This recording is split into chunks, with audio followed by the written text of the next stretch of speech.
my goodness. Oh my goodness. I'm so excited.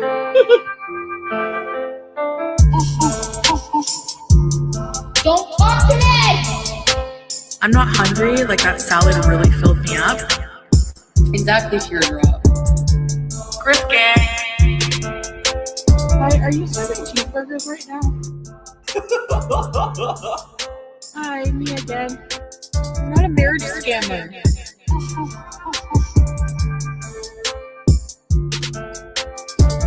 Like these people who have, they have children. Can you not take them to the park? Rage, more rage. Dad, if you're watching this, sue Slimer. Cutie's doing video. Good for you.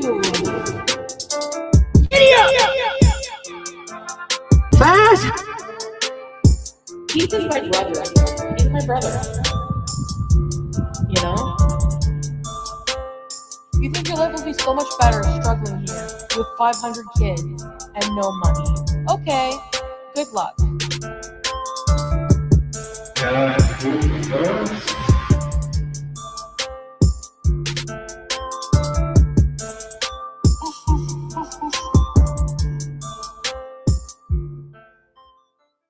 Hillbilly, crap, white trash people.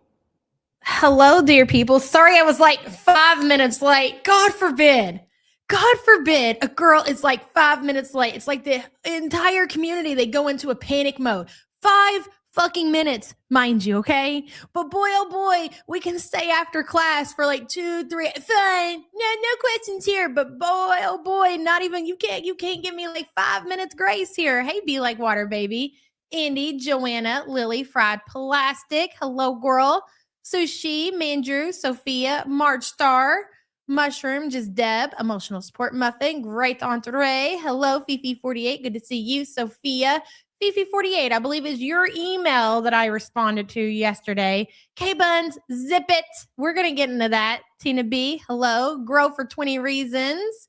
Glass Diamonds, MC, hello. My love of crafts, good to see you. Unknown Poster, Butter Crumpet. Jesus is rising out of the chicken that is setting on the oranges.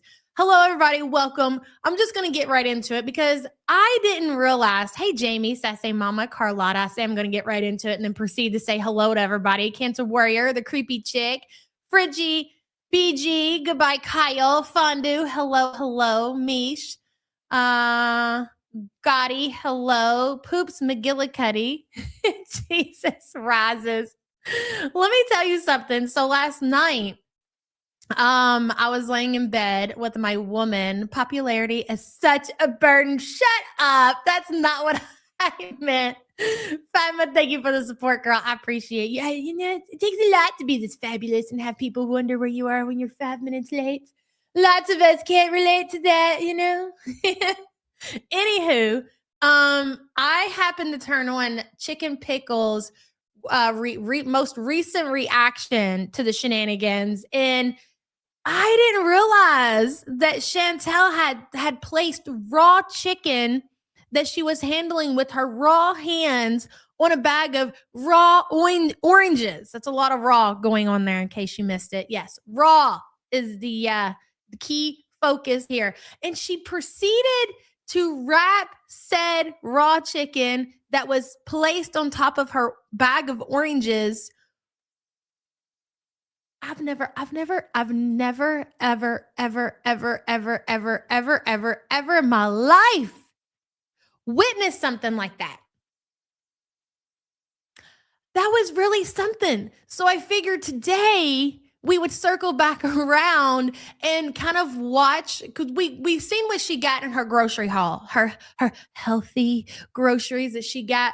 But I believe we cut it off there and we moved on to something else. I can't remember what. God, it was like 20 years ago, right? The bag is also dirty. Girl, I was literally just sitting there and I was like, I cannot believe that we missed this. And I didn't have any words for it. Hello, Lisa W. Good to see you. Emojis for my soulmate in the chat. Oh, your soulmates, huh? All right, girl. Well, thank you for being a member for 2 months. Appreciate you. Absolutely disgusting. How does one, ma'am, how does one survive such shenanigans through life? She is an idiot sandwich, but she's like dead ass when she does this. Okay. It's not like she did it and she's trying to just get attention. This is how foodie functions in life. And this is why we say, like, Smee, MC, you got an honorable mention if you haven't watched Chicken Pickin'. Let me slow down. Chicken Pickle's reaction to this shit, you got an honorable mention. You did. Hello, Spiteful Peaky Jeans. So glad you're live today. I'm having my first IV infusion for a new MS therapy. Okay, girl. About 7 hours of entertainment needed. Let's get to. Well, we got you covered for at least 2 to 3 of those hours, all right? And then there's always Replay Gang. There's always Scar. There's always like lots of amazing people throughout the community to keep you company through this hard time, girl. Thoughts and prayers to you. And thank you for the support and being here through that time. Hopefully we'll get your mind off of it. I know we will. Like, I don't even question. Like, at this point, I know it's going to happen. You won't even realize what's going on. Yes. I know, Carlotta. I love Chicken Pickles. She's one of my faves. What do you want from me? I don't even hide it at this point. Glass Diamonds, hello. Good to see you. This is the best. Yabba makes our work days bearable. Thank you for that, Glass Diamonds. Glad I could help. And thank you for being a member for 1 month. Appreciate you, girl. Mushroom Destroyer, welcome to the Poors. Thank you so much for being a poor piece of crap. Appreciate you, girl. Also, I believe not all of the giveaway winners went out yesterday, but I think all but like I didn't get to like 2 emails yesterday. I ran out of cards. I ran out of time, but I'm going to get those finished today. So if you haven't got an email from me, don't worry. And I instead, normally I'll go like back through my emails and start at the bottom, but this time I just kind of clicked through. So like the most recent people who emailed me, they got their response. So like, you're like, waiting, like, yeah, I can't believe you. Such a scammer. I just haven't got to you. Give me to the end of today, tomorrow, and I'll get you taken care of. Also, if you haven't emailed me yet about your giveaway, make sure you do that. I didn't want to ask Salads and Grown Butt Hair, so maybe she'll say in chat. I didn't want to pry, you know. I understand that people want their privacy, so I'll leave it at that. That's true. That's true. Better Crumpet. Very true. Very true. Okay. So listen. Yes. Oh God, I am on top chat. Let me go ahead and switch that over. Yeah. MC Chicken Pickle's been back. Like, they're not really consistent. They throw out videos every so often, but for the most part, especially when you got this kind of shit going down in the community, Chicken Pickle's not going to miss that. Hell no. Hello, Jeff. Good to see you. Infusion saved my life. Good luck, girl. Try to sleep through it. I do mine every month for lupus. You got this. Okay. Hey, the Queen of Sweden. Good to see you. Is Hot Wasabi back too? I didn't get any notification. Awesome. Hot Wasabi. So glad to see it. Love our girl, Hot Wasabi. Love Chicken Pickle. I love all of our community. Really. There's only like a handful of people I don't like Cigarette. I don't like Cigarette. It's no secret. We can say that over here. It's totally fine. But other than that, I feel like I love everybody. We're just lovey people over here. Hello, Fauntleroy. Good to see you.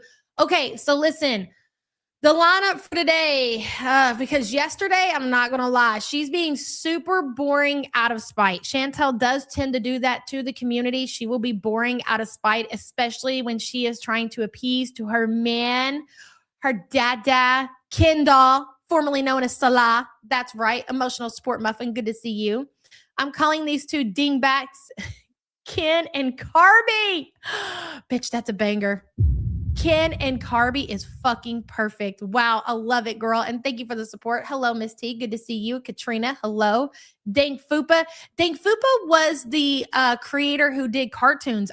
Are they back around? Because I don't think so. They were amazing. I love when somebody can put some kind of like animation spin, because I keep preaching to the fucking choir how we need to go outside of this YouTube community that we're stuck in. Hello, Alana. Move over to the Netflix, somewhere, Cartoon Network, girl. I will be happy with anything.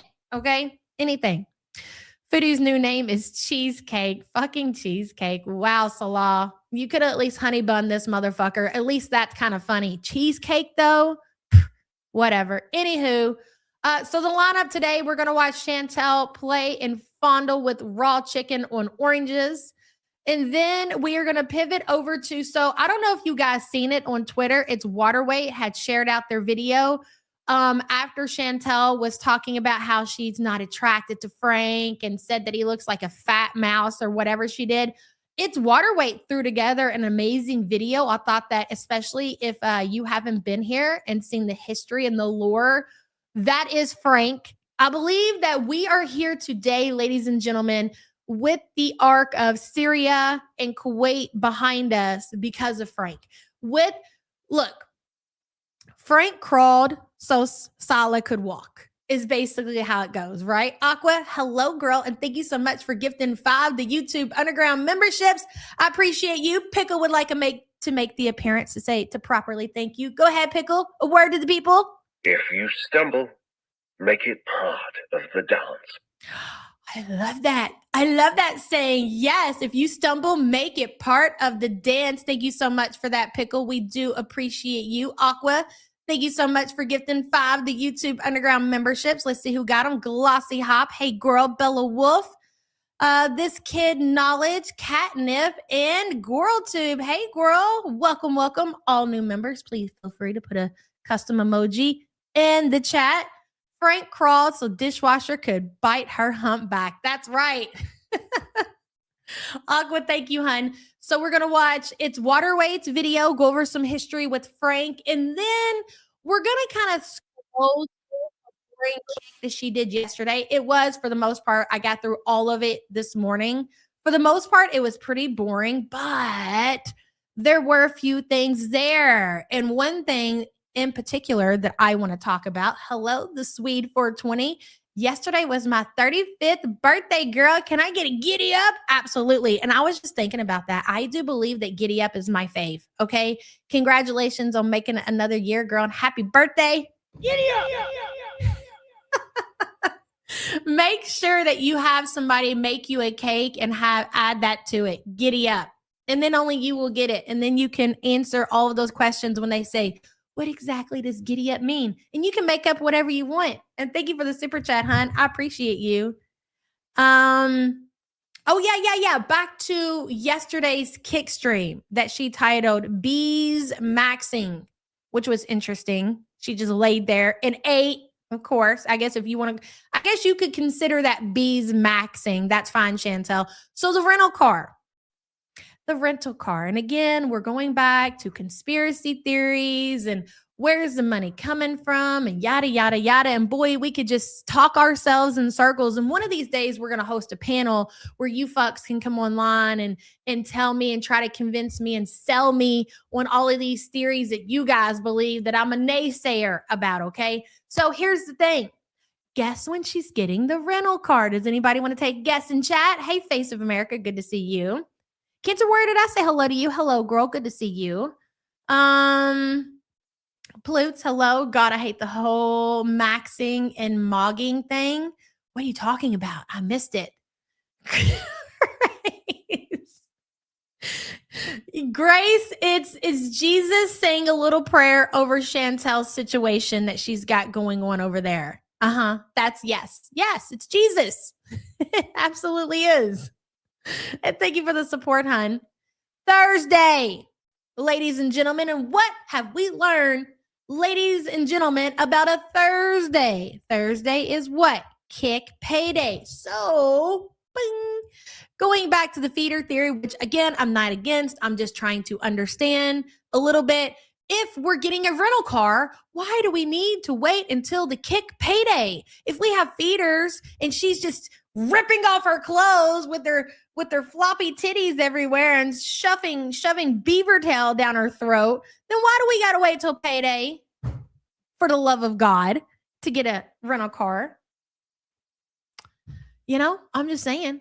Are we right? Are we just going to ignore that? Are we going to ignore that little fucking every time that Chantal gets a rental car, she has to wait until her kick payday? Oh, that's because, yeah, but she's using her feeder money to pay her bills. Okay, that's how she pays her rent, and that's how she buys her food. And so when she wants to get a rental car, she uses her kick money. Okay, sure, Jan. Right, fine. Diabetes maxing, butter maxing, beaver tail maxing. It's true. So also, it is to be noted, You can already tell in the stream that she did yesterday. Again, there's not a lot there, but there is if you know what you're looking for, right? Like that little piece of information, highlight. And also if you look at how she was the day before and how happy she was, hey, Sinatra. Sinatra, zip it. Listen, I've already convinced myself of what Thursday means, okay? And I'm not looking to change my mind at this moment. Circle back around when we have the open panel, okay? And then maybe I'll be willing to debate it with you. Anywho, so looking at her behavior the day before yesterday, okay, the day before she did this live stream and how absolutely thrilled she was. See, that moment we knew was going to pass very fast. It's not like nothing changed. Even if her and Salah decided they're going to be on good terms and they're going back to the way things were before she showed her entire ass. And I do believe that's what happened. He was like, make that video and I'll be willing to forgive you. It's fine, but never talk about the Cabela situation or my family or me in public again. She's like, fine. And I want you to eat healthy and stop eating all of our money. Deal. Right? So she's thrilled that she was the winner of that whole situation. She was so happy. She was celebrating. She got the mobility scooter out. She drove to get herself a beaver tail. She was shitting herself on public transportation. She was living her best life, right? Because she got what she wanted. Chloe, hello. Thank you for being a member for 8 months, hon. I appreciate you. But that was short-lived. Because even though she got what she wanted, that is my belief, you know, and she got to talk to Salah and he forgave her, whatever the situation may be, the relationship between Salah and Chantal is not going to change. So she's like, yay, I got my man back who's only willing to text me 2 times a day. So her attitude is starting and her behavior is starting to already backtrack because she's upset because she's not truly getting what she wants. So again, we are stuck in this crazy unhinged cycle, which is very entertaining. You just got to take it for what it is.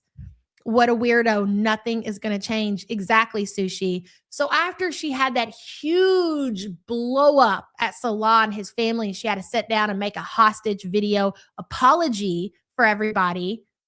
Now the next day is settling in like, well, wait a minute. Fuck. I'm still pissed off. I still don't like his family. I'm still mad at him because he's not FaceTiming me. He's not video chatting me. He won't let me in the family home. So she's only going to be able to pretend to be happy for so long. And she's less happy yesterday than she was the day before. So she will continue, just like she has in the past, going down and down and down and down and down. And she'll start to lash out at the community, Fondue. That is the cycle.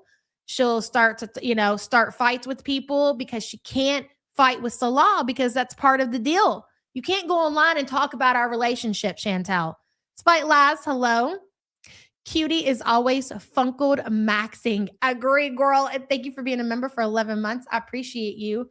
So when she gets to the point to where she starts to talk about the community, the reactors, there will even be a little short amount of time where she goes back and forth and she has fights with her community.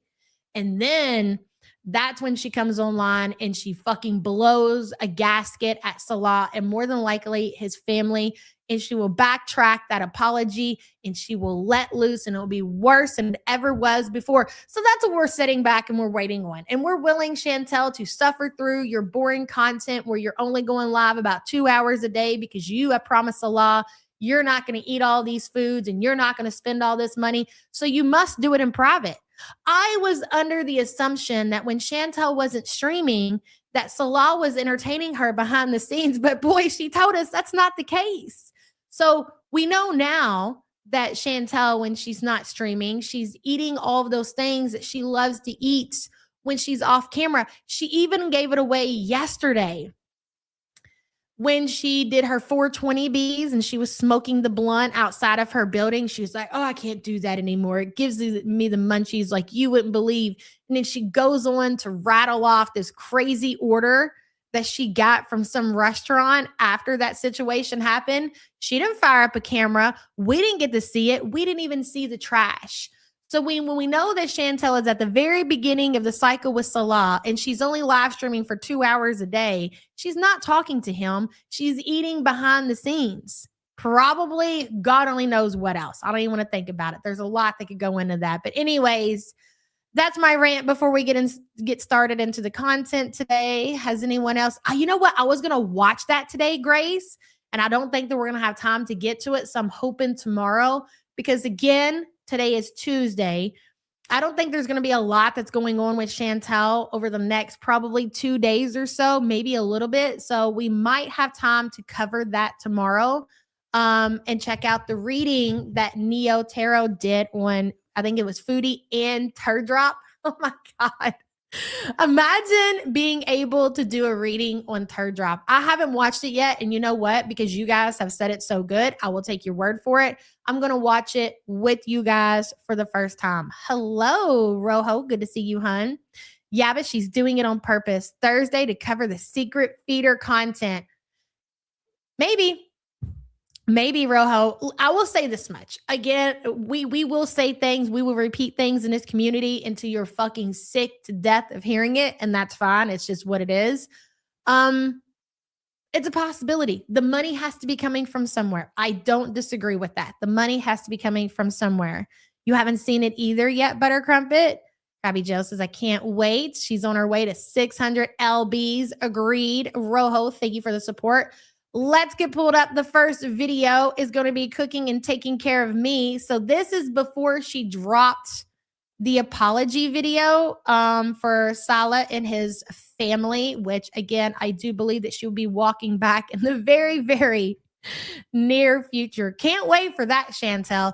I do love and appreciate the way that YouTube, when you share full screen now, it includes the chat. Like I kind of like sometimes when I can share the whole video, but you can only share it with the chat now. And I'm okay with that. Anyways, Foodie, ma'am, you have the floor. Basically. Okay, guys. So that's all I got, basically. I didn't get too much. Where am I going to put all this stuff? I got to make my salad for you guys. Okay. Oh my gosh, Langley, there you are, alive and living and shit. I hope the dentist visit yesterday was good to you, girl, and they got you taken care of. And thank you so much for gifting 20 the YouTube Underground memberships. Jamie in North Carolina, and Britt, Raps Chick, Crochet with as Ashme, welcome. Bleach, Black Cat, Jamie Cats. There's a lot of cats in this community. Alyssa, I just lost the chat. Hold please. The Crazy Hedge Lady, Majestic Mama, Lady, is it Muska? Corby's Conspiracy, love your name. Kimberly Jerome, Lodestone, Mel's, Cheesy Wheezy, Ponduces, Michelle Fury, Loris, Amy, Rod. Holy shit. Welcome. All new members. A word from our sponsor. Pickle, go ahead, please. Whether life is sweet, sour, or a bit spicy, you can handle it. I feel that was totally directed towards you, Langley. And thank you so much, girl. We appreciate you. I hope you're feeling better. Mango Barbie, good luck. You got this. Yes, Mango Barbie. I don't know what happened. I missed it in chat, but whatever it is you're going through, girl, you got this. Hey, Stacy. all right. So for the chicken recipe, we do need a garlic clove. Okay. Langley, if you haven't seen this yet, stick around, girl. So I have some dill pickle hummus here. Hold on, I'll get my glasses so I can see you guys' comments in a minute. Tomato paste, we need a can of that. Got some of this. I'm gonna put it in the freezer. Do you guys like coconut water? She loves nothing more than to be, there's an X on the top of the chat box. Oh, okay, to close it out.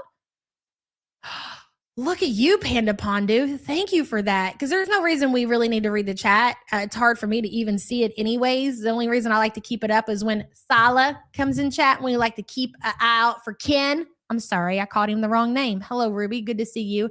She loves to be surrounded, hey, Tweety, in groceries.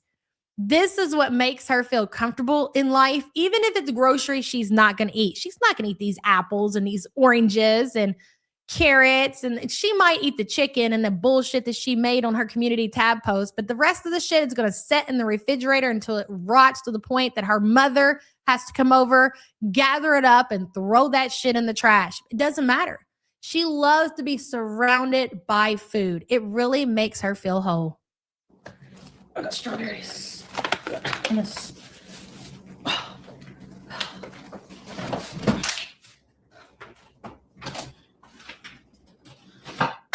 What was that? Why does the tomato paste keep falling around?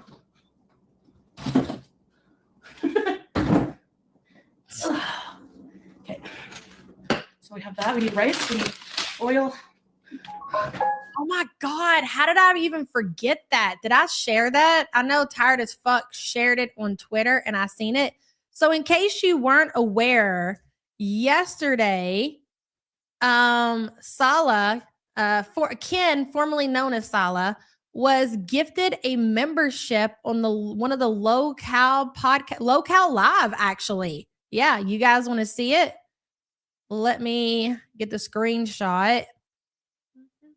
I can never see my fucking screen because that stupid camera. Hold on. And this is what I mean for the people who think that Salah is not only this. I really honestly do not believe that even if Salah doesn't have good connection, I think he goes back and he catches a lot of the shit on the instant replay when he does have connection. I think he watches fucking everything. I think he's going through all these communities. He's got a lot of time on his hands. He's seeing what's being said about him. Understand that you don't have to be an actual live viewer when you get a gifted membership, but I believe you have to bare minimum be subscribed to the channel. You guys would have to correct me if I'm wrong. Sassy Cat, hello. Her joy and happiness brings me sadness. Her joy and happiness isn't real. Sassy Cat trust me, she's not happy about anything. And thank you for being a member, hun. So there he is. He was gifted last night, I believe, a membership from the Local Live podcast. That's interesting. I wonder how Chantal feels about that situation, about how Salah doesn't have the time to come in chat and to mod for her, but he is subscribing to all of these different channels. I don't believe the Local podcast has anything nice to say about any of them. I could be wrong about that. Very scandalous. Absolutely. Thank you for that reminder, whoever said that in chat. We need dill. Okay, Miss T says you have to have watched and subbed to get gifted. Yes, thank you. But you don't have to be present. Tomato. We need a couple of those. We'll see how many we need. We got garlic out. We need some cilantro, ginger.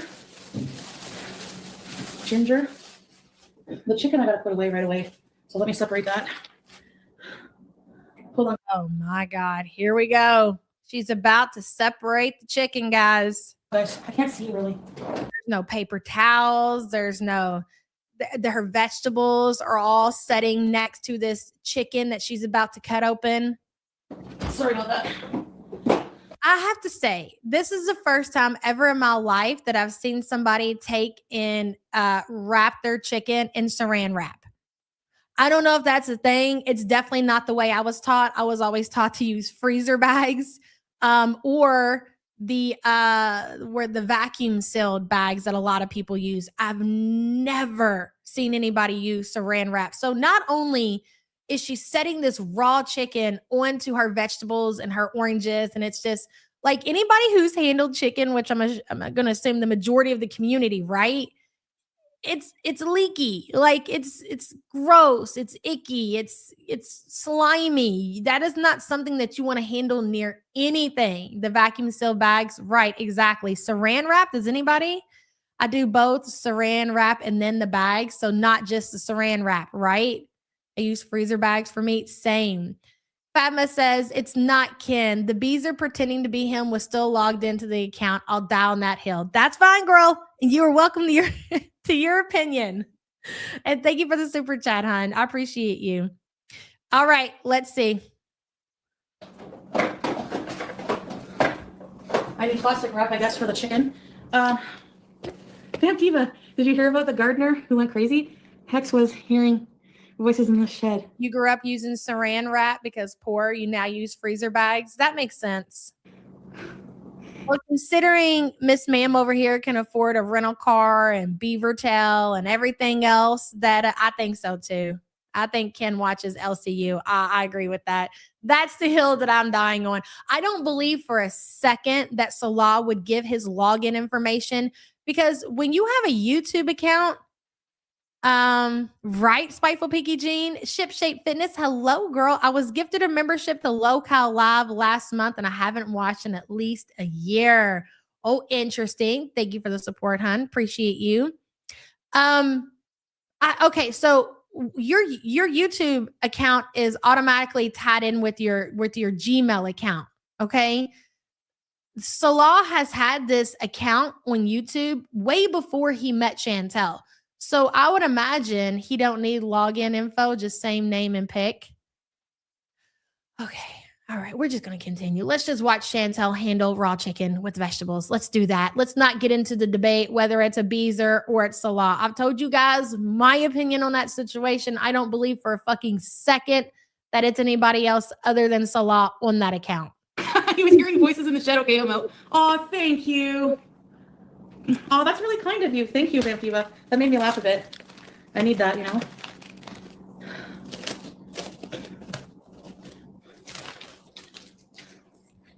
Okay, so we're gonna put a couple chicken breasts on each. Look at that. Look, take it back. So she lays the saran wrap over the oranges. Okay, saran wrap, right? Okay, why? We're just trying to understand why anybody would do this. And not only is she doing this, okay, she's doing it and she's recording herself. Like, she's showing this to the public. It is insane. This is what insanity looks like. Okay, so we're gonna put a couple chicken breasts on She set the chicken breast on top of the saran wrap. each plastic. I know you're gonna cringe at this, but I've been doing this for a while and I haven't died from salmonella yet. But there's a first for everything, I know. She didn't even wrap that up very good. If you were going to wrap your meat in saran wrap and put that into the freezer, you better go over that shit like 50 fucking times. I'm pretty sure the bottom is open. I'm shocked yet not shocked. Same Gen X girl. And She went over it like twice. how many chickens am I gonna put in this stew today? Just one? I think Look at the chicken just laying there sliding. Oh my God. one chicken breast is enough. I can't believe for one person, this is another thing to point out besides the obvious. This is for one person. That is a huge chicken breast. That is probably even one chicken breast is probably too much for one person. Just depends, right? But she could really make that chicken stretch. She could use, maybe one chicken breast per meal and make that whole pack of chicken really last her. But yet here she is piling 2 huge pieces of chicken per saran wrap. Is insanity. That is, I know she always makes fun of us when we say this, but it is. That 2 big chicken breasts is enough for a family. Ashley says she doesn't even wash her hands. I know. It's fucking insane. Ashley, thank you for the support. Yeah, of course, because they use all the stuff that they're using, Langley. For the record, I do think it is, but also very possible that it could be a fake. It can't now. Okay, I know what you're saying. Sinatra says like anybody can clone anybody's account, but the mods and and I don't know if they did this. I have no idea. Probably not. So when you're a moderator on somebody's channel, and you already know this, I'm just telling it to the community, like Cancer Warrior. She can click somebody's name. She can see the comments that have been left on this channel. She can see when they started their channel. It'll give all the information to see if the account is legit. Whether they did that, I don't know. I'm not sure. You think so? Maybe I'll make a big stew so that I don't have to cook again like this. I'll put 2 chicken breasts. I'll put these in the freezer. And I'll just put this in the fridge till I'm ready to cook it. Fucking wild. So wild. Oh, darling, darling, stand. Baby. Oh, stand. Oh, I think she eats the stew that she makes. Definitely that is stuff that she eats in between her takeout delivery. So the food that you see her cook, I do believe that she eats. I don't think she necessarily eats her vegetables. But her meals and stuff, yes. She uses her meals just like when she was in Kuwait as a source of in-betweens until she's ordering food. Art says you can't fake that handle. The ads are all unique. That's why YouTube made the switch. Sorry to the naysayers. Oh, that is true, Art. And thank you for the super chat, girl. I appreciate you. Shelly Ray says she hasn't gotten sick from salmonella yet. It's because you're a cockroach, Carby. Oh, Shelly Ray, thank you for the support. It's true. Ken and Carby. Baby. Okay. So first thing we're going to do is we're going to make the salad. Okay? Okay. I could go for an orange right now. God, I can't believe it. After she sat raw chicken on top of those oranges, she's like, I could go for an orange right now. Like, really? Are they ripe? No. They got to ripen a bit, I think. Let me see. Ken and Carby is a fucking banger. It really is. I love that shit.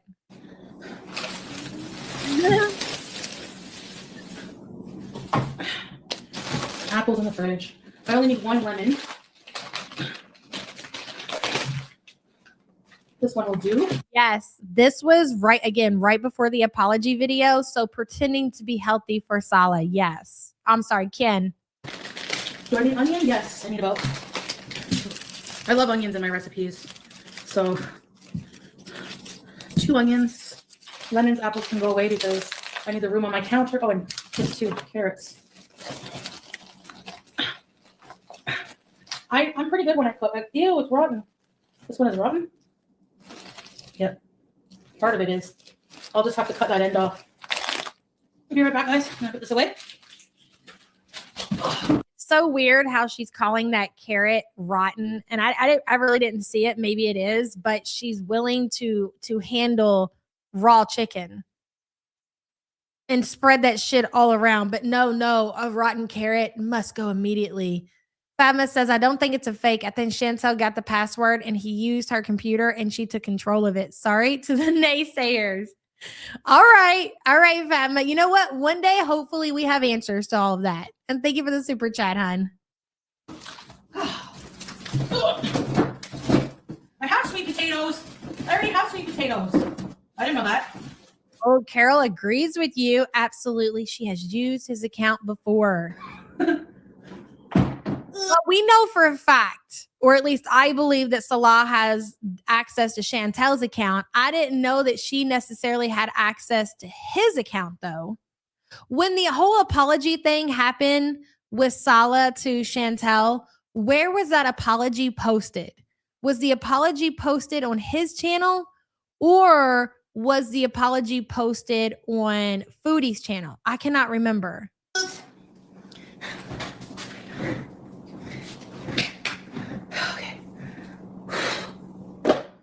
Hungry.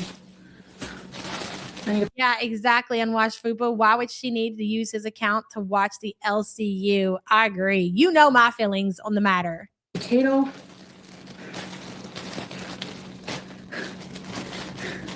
Teardrop. We just need about 2 potatoes. I love yellow flesh potatoes. They're my favorite. I cook pretty good, eh? Sometimes. What do you guys think? I cook pretty good. Thank you. I'm trying, yeah. Gotta wash that. Okay. So for Shirazi salad, and actually when I was in Kuwait, we made this too. You need a container. Okay. Okay, we're You not. need some herbs. You need mint as well, but they didn't have any, fresh or dry. Let me have an orange. Freaking orange. This is a kitchen to cook in? Yeah, I know. I set down for everything, dude. What was that? What was that? It is a nightmare. This is her orange that she said she was going to eat. This is some truly, truly, truly, truly, truly fat shit. Drinking the juice out of the orange.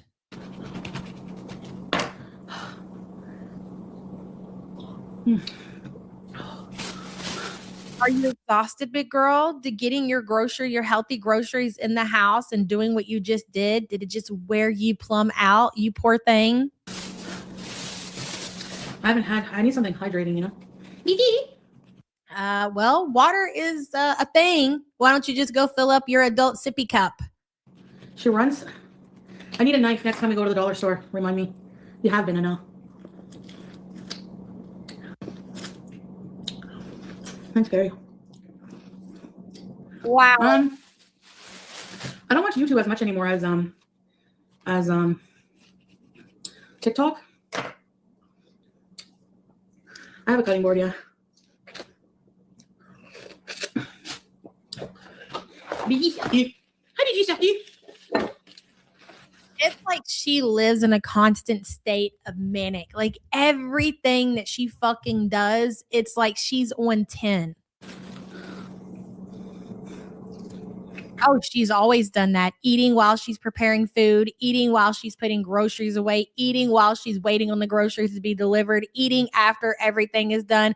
It all revolves around eating. It's eating mania. Hi, Wanda. And in the whole orange situation, the funniest thing about it, it's all performative. It's all for Ken. Ken, I hope you're watching. I'm eating healthy. We're going to go to Malaysia. I'm going to, lose weight and I'm going to build my stamina and we're going to have a dream vacation that you're going to pay for. Okay. Now, Look at that knife. we have to wash the tomato. Biggie Shakti. Hi, Biggie. What are you doing here, Biggie Shakti? If it wasn't bad enough with the chicken situation, enter the cat who is sitting on the counter with all of the groceries, with all of the food, with the orange that's sticky and everywhere. The fucking cat is hovering over everything. The thing with cats, okay? The hair is just the first thing you think about, like cat hair. Nobody wants cat hair in their food, right? And then you got to think about the fact that cats get into their litter box. And what happens when cats get into their litter box? The litter sometimes gets stuck in their paws. You see the little trail of litter sometimes coming out of the litter room. Just happens. It might not fall off on the rug, whatever the situation may be. But you would be shocked. Later on, you might find cat litter in places way far away from the litter box. So you're not going to tell me that cat is not getting litter all over those groceries. It's crazy. I'm making food, BG 17. Listen, what do you mean contaminated Fauntleroy? My hair is in a state of growing back. I told you guys that I have lots of baby hairs. Don't laugh at my hair, okay? But you know what? Thank you very much. Just so you know, big cigarette over there. My hair's coming back just fine. All right. Why don't you not worry about it and just smoke your cigarettes? Anyway, there's going to be cat hair, but it's my cat, so who cares? It's not just cat hair. It's not. It's also litter. And on the litter is cat shit and cat piss. Yeah. Okay. I'm going to wash the cucumber. Mm-hmm. Okay. Actually, why did I do this? Because I'm going to need the whole. Did the Avon lady walk funny? Which one? The juicer. Yeah, I should. Teardrop, are you going for a barbecue? I keep asking you, but I don't keep checking the chat. Thank you, Kels. Okay. Thank you. Honey. I laughed. I live in La Vida Loca. A touch of BG. Oh, at 3. Okay. Hey, Rural Neptune. She's part F5 Savannah. Her dad was an F5 Savannah. Her mom is Siamese. Hold on. What Miss T say? Right on the counter where she's cutting. Oh my gosh, she's putting food on top of bags of fecal feet area. Yes, she is. Shelly Ray says, Big Sig, you need to zip it if you haven't shown yourself in years. Thank you, Shelly Ray. Appreciate you. I'm a little insecure about my baby hairs. What do you want from me? I'm going through a phase. It's fine. I didn't lose a lot of hair. I just had a lot of breakage with my hair, but it's all returning and it's growing out, and that's why it looks so crazy. It is what it is. Shelly Ray, thank you. I appreciate you. Don't look at me right now, okay? Just fine. Just don't look at me. Her mom is a Siamese. Are you a Siamese? You're Siamese.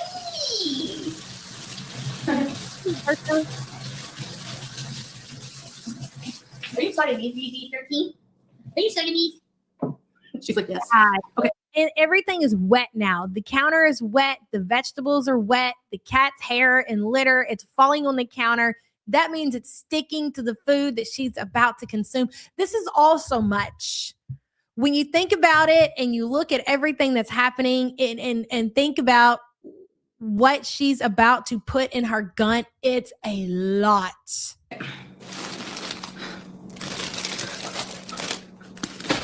Sweet. Gotta wash them. I do have a cutting board. I'm going to use it.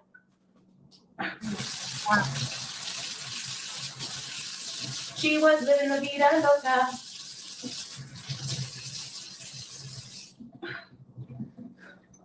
Only way to live is La Vida Loca. La Vida Loca. You know, the most fascinating thing about Chantal is how she's able to function in such a small area. Like, she's cooking this dinner for herself, and she's got this huge, I mean, it's not huge, but it's pretty big. That kitchen island is it's a nice size. And she could clear it off and have plenty of room to where she wouldn't just be stuck to this little corner that she's got herself pinned in. But she cannot function like that.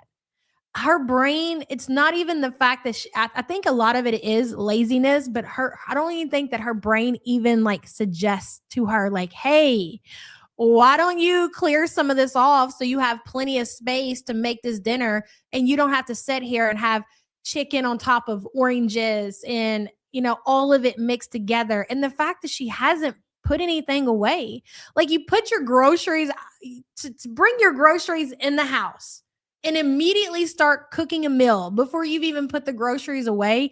It's fucking wild. Brunette, thank you, girl. I appreciate you. Hopefully that day will never happen.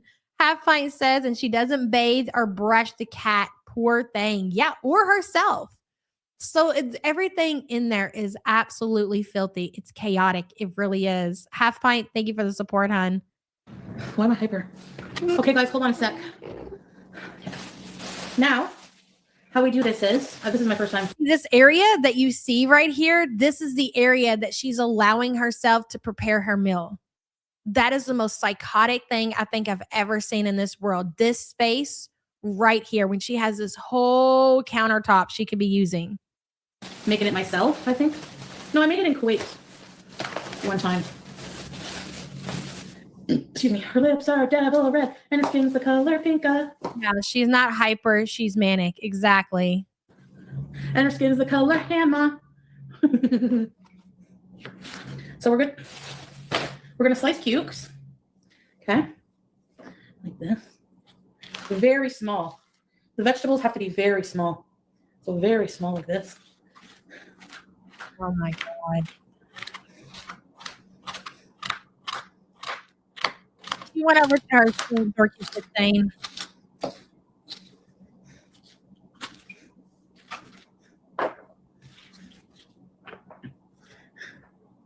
Hey, Belle. Hearts in the chat for me and VG. Thanks, guys. I appreciate it. Going through a rough time in life. Going through a divorce and all, just going through a rough time. But Can you imagine going through a divorce with a romance scammer? That is great. I prayed a lot last night.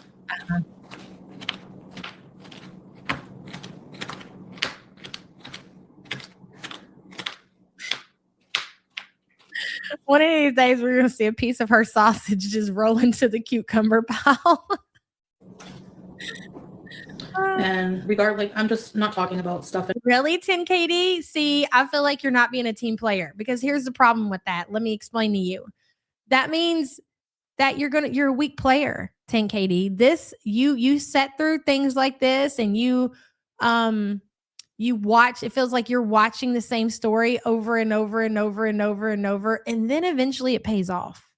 Then eventually something big happens, just like with the Cabela situation, just like when Chantal got booted out of Kuwait. Like, you think we weren't fucking done and sick and tired of fucking watching Chantal take her big ass to the Kuwaiti beach and feed the homeless cats every fucking day so she could beg for food, so she could go through the drive-through? Of course we were, but we stuck to it because we knew eventually it was going to pay off, and boy, did it pay off. Okay? Boy, did it pay off. Anymore. I'm just trying to move on with that, You go ahead and step away and think about what you said, ma'am. You can't handle this. You can't handle when Chantal in about a week here cusses out Salah and tells us all the secrets. Don't you come back and show your face in here when she gives us all the tea. All right? If you're not going to be a team player, ma'am, pull yourself together. So, oh, I don't think you're supposed to put the middle of the cucumber, are you? How would you not? Why would you not put the middle of the cucumber in your salad? What is she talking about? Because, yeah, I think you can. The middle of the cucumber? I've, again, never heard of that. Thank you. Chili cornbread? See? Yeah. Hold on. You said it. Yep, there you go. If you can't handle her at her worst, you don't get the good parts.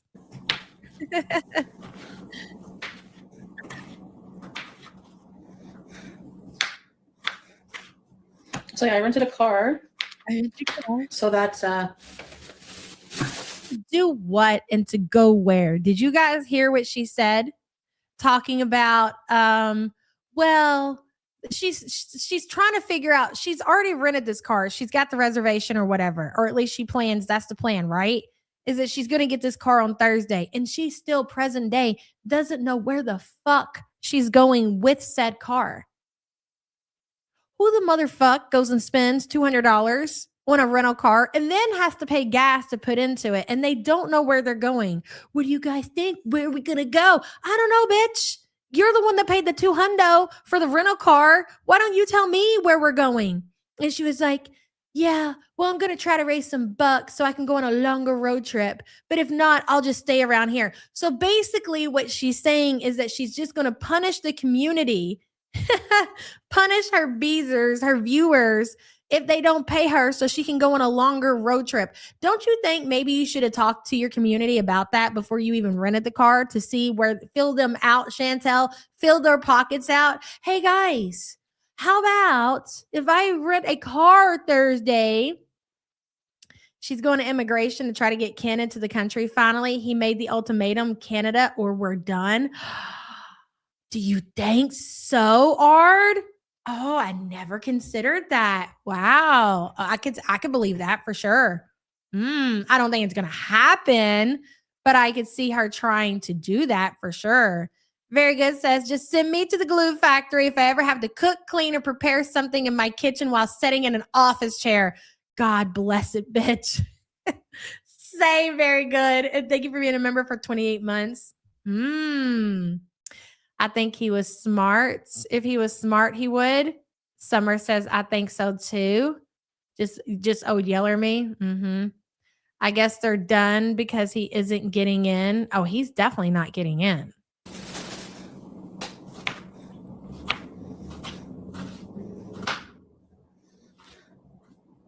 I can be, but also I wonder if she will actually go through with that. Let's play with that theory that she rented the car because Salah said, "Hey, you need to finally go make some calls and go to the Canadian immigration and get me out of here, bitch." Okay, send green papers, green card now. Basically, do you think that she would actually do it? Because I don't think that. I think she knows that she cannot, but she doesn't want to lose this long distance delusion that she's created with Salah. So I could see her renting the car, going to the Canadian immigration, taking selfies of herself out front of the office, even going in the facilities and sending it to Salah, and then getting in the rental car and leaving. Why is that so fucking funny? my aunt or something whenever I want. When you think about all of this shit, it's so fucking psychotic.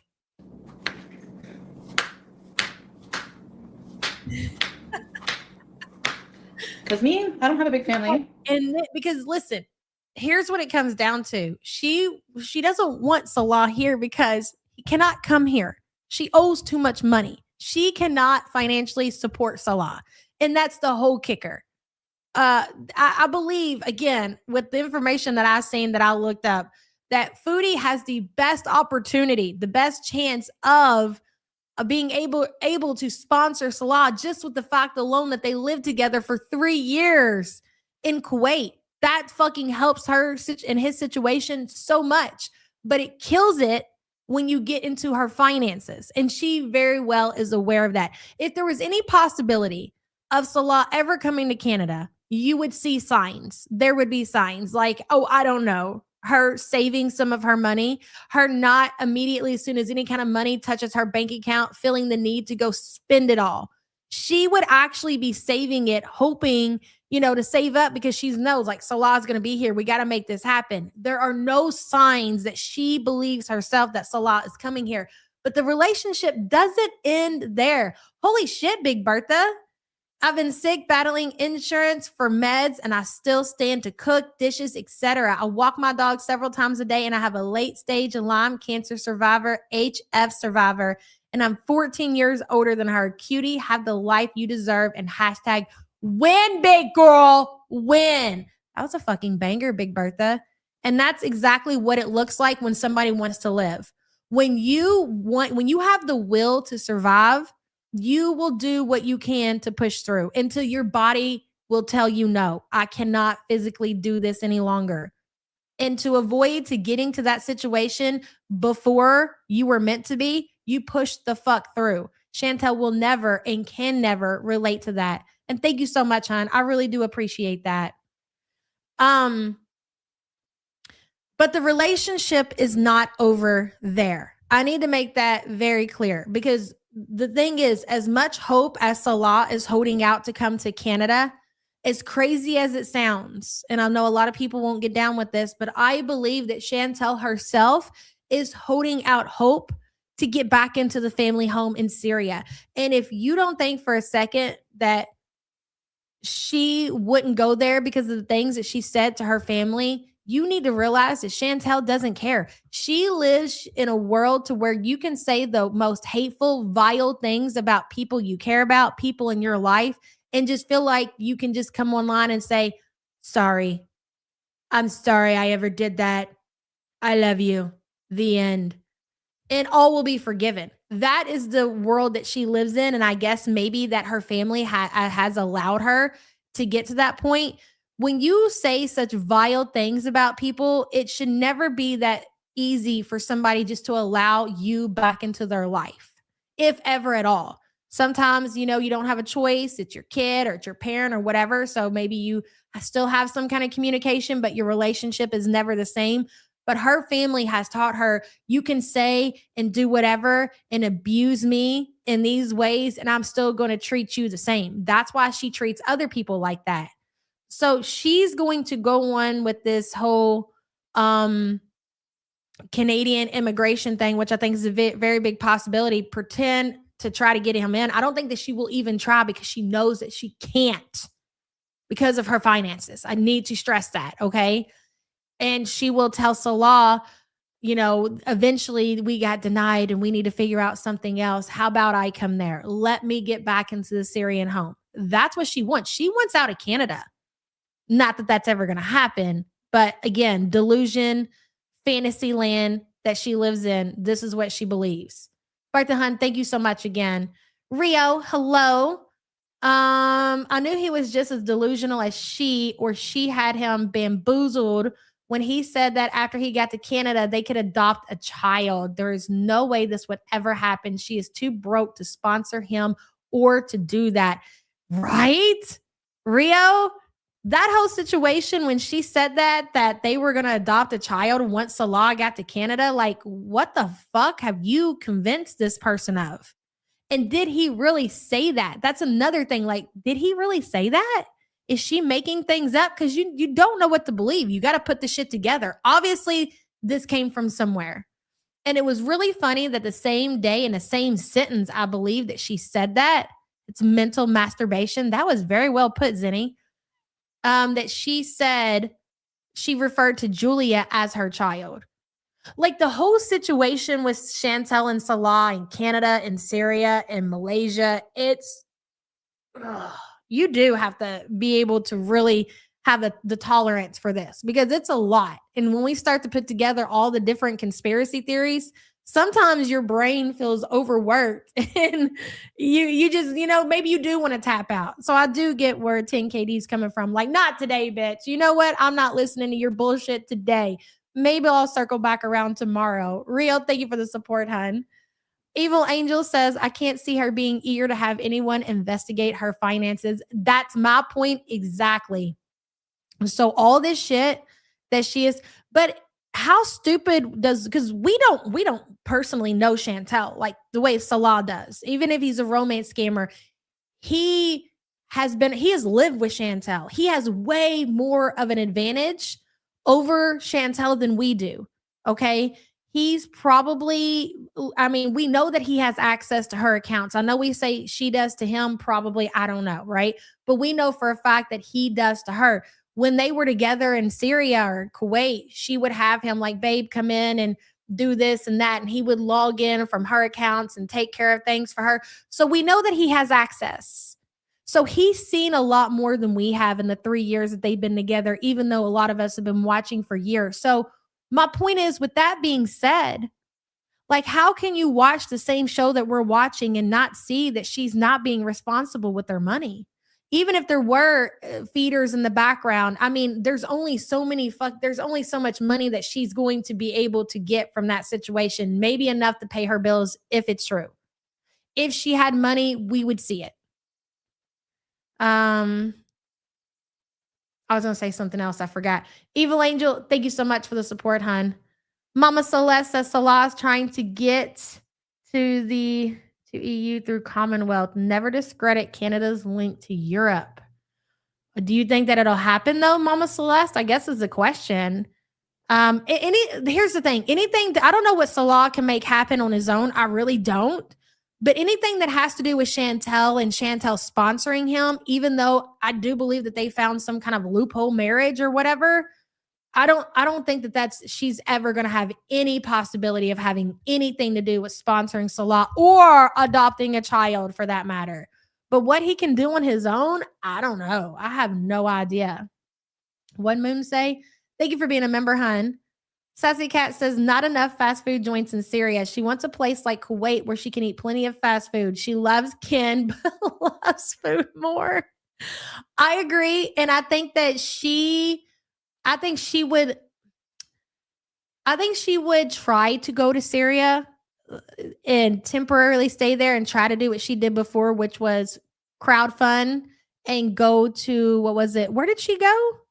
Fuck, I don't forgot. Wherever she went and she traveled to and she was able to eat herself sick back to the Syrian emergency room and that whole situation happened. Okay, Fifi. But I don't know. I do think that, yes, if they could go back to Kuwait or maybe if they could find a way to be able to live in Malaysia, that would be ideal. But I think she would be desperate. Qatar, thank you. I think she would be desperate enough to spend time back in Syria as much as she hated it. And she hated she hated being in Syria, but I think she would do it again. She has said, for all the people who thought, and even me, I was like, there's no way that she would ever want to go back to Syria. She gave it away when she got into that fight with Salah, that she tried to go back and he said no because his family said no. So that proves that at least she has asked him if she can come back there. And we all know that she's impulsive. She would go there, she would suffer, she would complain, and she probably would return home shortly after. But I think she would do it again, as crazy as that sounds. Butter Crumpet, I could believe that. I'm not convinced he's in Syria. I really don't know as far as his location is concerned, but yeah, he might not be. I have a small family. You know? Actually, maybe I should transfer the salad to the bigger dish. Or should I? I don't know. God. Because I need this for the... I need to get some Tupperwares. And as much as I want to sit here and watch that, I want to watch Waterweight's video. Like, I'm so fascinated by the way that Chantal cooks, cuts, cleans, all of it, that I could sit here and watch the whole fucking live stream. But if I do, we'll never get to Waterweight's video. And I really want to do that. I feel like a history lesson is needed today. Every so often, we should do these history lessons. Miss T says, I can't imagine my husband and his family struggling in a war-torn country and blowing money like this. Same. I would be saving every dime to get him out of there. I would go without. And she's doing the exact opposite of that. She's overspending. She's renting cars with no destination.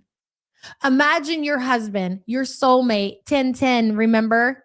Your honey bun, your cheesecake. In a war-torn country, and here you are spending money that you don't even have to spend on rental cars with no fucking destination. That could be the title of a fucking movie.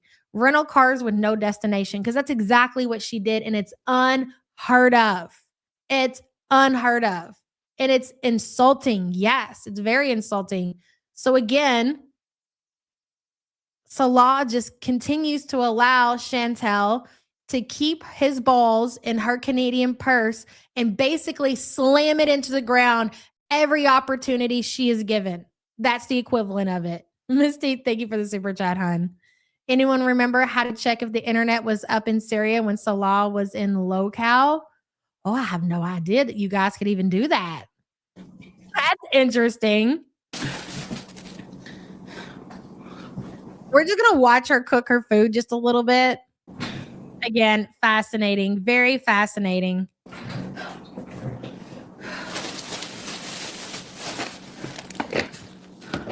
Our Canadian girl is just plumb tuckered out. She's had a hard day, guys. Trying to convince Salah she's all in, eating healthy, eating all of the groceries.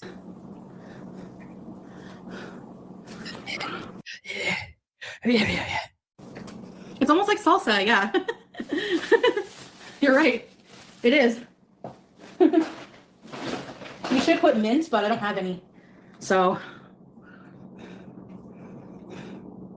Okay, now what I'm going to do. Giada de Laurentiis.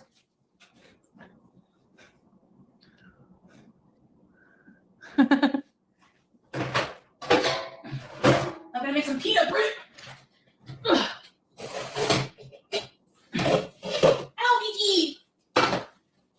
You heard over my toesies, beach.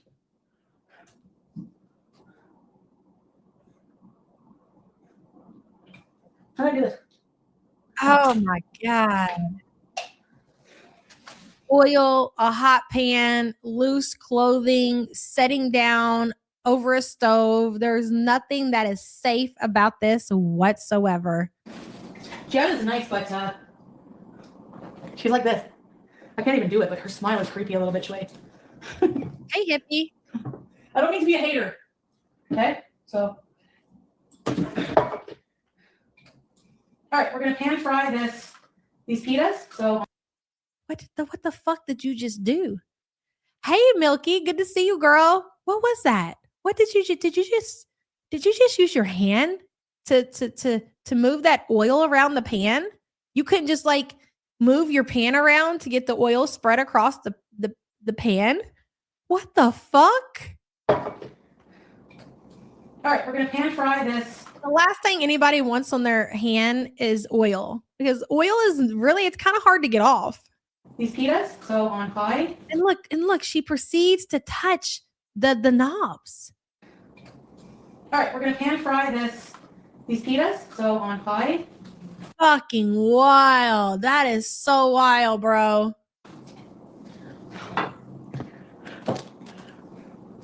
Fresh pita from the freezer. Well, I'm skinny today. In betweens. I'm kidding.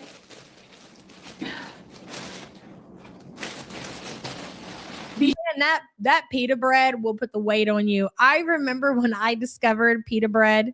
This was pre-weight loss surgery, bitches. This is when I was really going through my fat stage in life, right? And I had never had pita bread before, so I really was unaware. And it was Chantal and just the community itself that kind of introduced me to that. So I remember we bought some at the store and we brought it home and we warmed it up. And I think we had hummus with it. That shit was fucking fire. Bro, it was so good. That shit is so good. But man, oh man, that is not something that you want to make a habit out of eating. Like carbs on carbs on carbs on carbs, baby.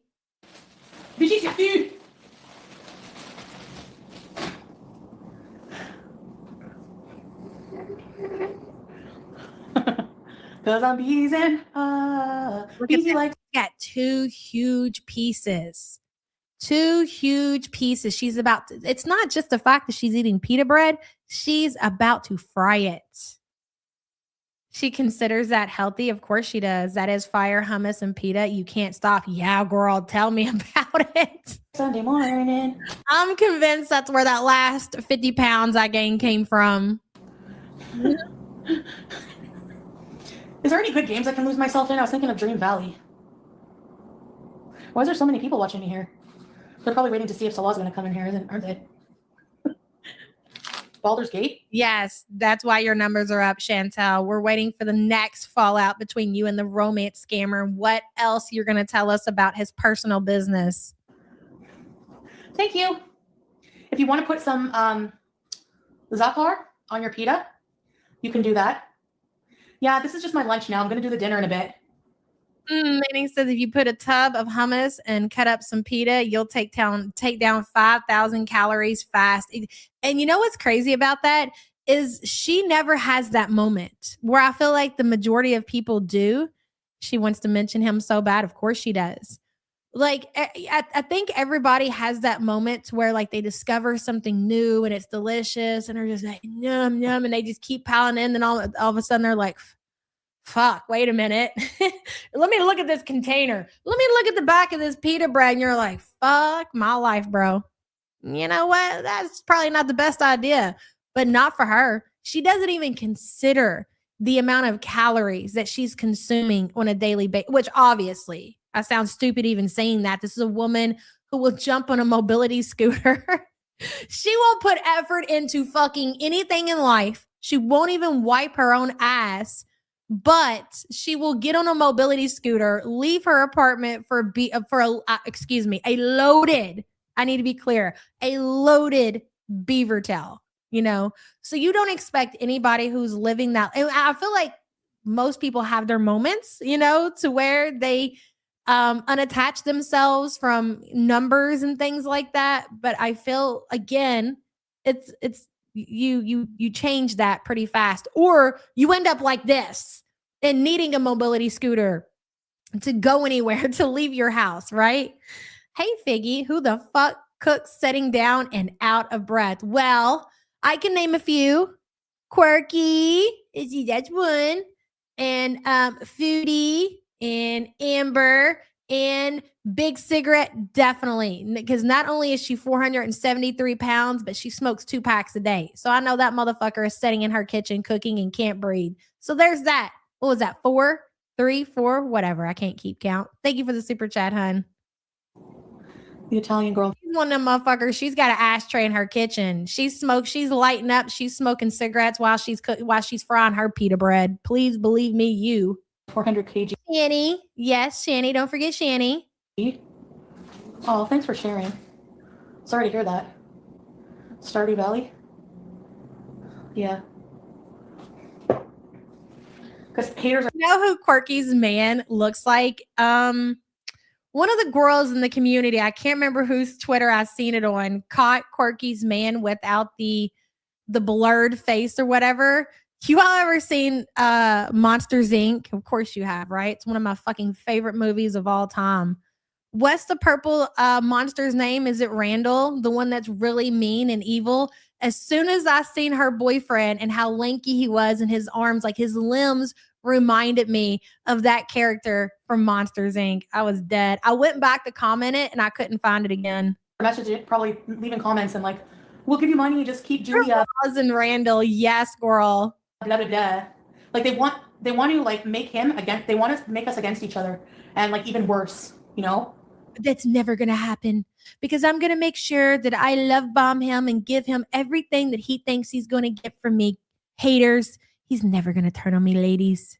They want Again, going back to what I said earlier, she was on a high whenever that was. This day later on, she was on cloud 9 because she felt like the fucking winner. Not that she got her man back and he was going to be fucking dicking her down real good later. No, bitch. Because she felt like she won. Suck it, haters. He didn't go to you. He didn't need your money for Julia. He's my romance scammer alone. That's why she was so happy and she was fucking celebrating with a loaded beaver tail later that evening. like him. They want him to just be completely fucking cruel to me, and like you can't have Julia or not tell me how she's doing it ever again or stuff like. I want him to be completely fucking cruel to me. I'm so sorry, Chantal. I believe that Salah has already done that for anybody. And not that I feel sorry for you, bitch, because you got it fucking coming. Okay. But the average person, if they were to find themselves in a situation like this to where they fell in love with somebody and this person actually led them to believe it was true love and soulmates and we were meant to be and 10-10 and cheesecake and honey bun and all that other shit that he delivers to her, right? And come to find out it was all done just because they wanted something, they wanted to benefit from you. That is what I call cruel. That is cruel, Chantal. Anything beyond that, what you were talking about, literally, you just shut up. Salah has already been cruel to you. And I just want to say again that I don't fucking care. I don't care that he's cruel to you. Vice versa. I don't care that the two of you are cruel to each other. I don't care. I'm just stating the obvious. Rosie is the monster lady at the front desk, but you got to add a couple of hundo on her because to be fair, the lady at the front desk, yes, she's a big one, but she's not big enough when we're talking about somebody the size of Quirky because she is humongous. I don't use that term very often, not even when it comes to Chantal, but Quirky Love Rosie is humongous. Best way to describe her. Grace, thank you for the support, hon. That. Yeah, they're ew. And if he listens to them, even more ew. I tell you, don't be listening to this shit out in public. How many times I gotta tell you, fucks, get yourself a pair of AirPods or something. He's always the one who tells me, messages me every time I have trouble with haters. Don't listen to them, hun. They're just nothing. Don't ever even acknowledge them like I do. Foodie, we, the haters, are the only fucking community out here. If you were to take an outside perspective to take in this entire community, they would walk away from this situation and being like, these people that she calls haters seems like the only people that really care about her because they're the only people that are willing to tell her the truth. So of course, Salah, when he's a romance scammer, the whole point is to try to convince you that this is true when it's not. So when we sit here and say that Salah doesn't really love you and he's only using you for Canadian green card and YouTube coin and et cetera, it's because that's the truth of the matter. For anybody who doesn't see it or acts like they don't see it for what it is, they don't fucking care about you. So of course Salah is going to get out here and be like, don't listen to them. Of course I love you, cheesecake. You're my soulmate. I love you for your good looks and personality. Of course I do. Yeah, fucking woof, bitch. Rosie is cringe, but Chin's is disgusting. I think the same can be said about both, to be honest. Shelly Ray says, I agree. They can keep flinging poo at one another. Yeah. Put your hands in your diapers. Take the shit from back there and smear it on the wall together. Write your names for us. Okay. That's the kind of content we're here to see. We don't care about anything else. Shelly, thank you for the super chat, hun. Well, better keep that up then, pal. Hey. No. No. Get up out of your chair. Take the cat and put her off of the floor. Remove her bowls, her water fountain from the counter, and you won't have these problems, Chantal. Her bowl, her fountain is right next to the stove. So I'm not shocked that BG is up there and she's curious about what's going on because her items are up there. So she thinks this is her space. Stupid. No. Fuck, feeds their cat on the counter, for God's sakes. Get a grip.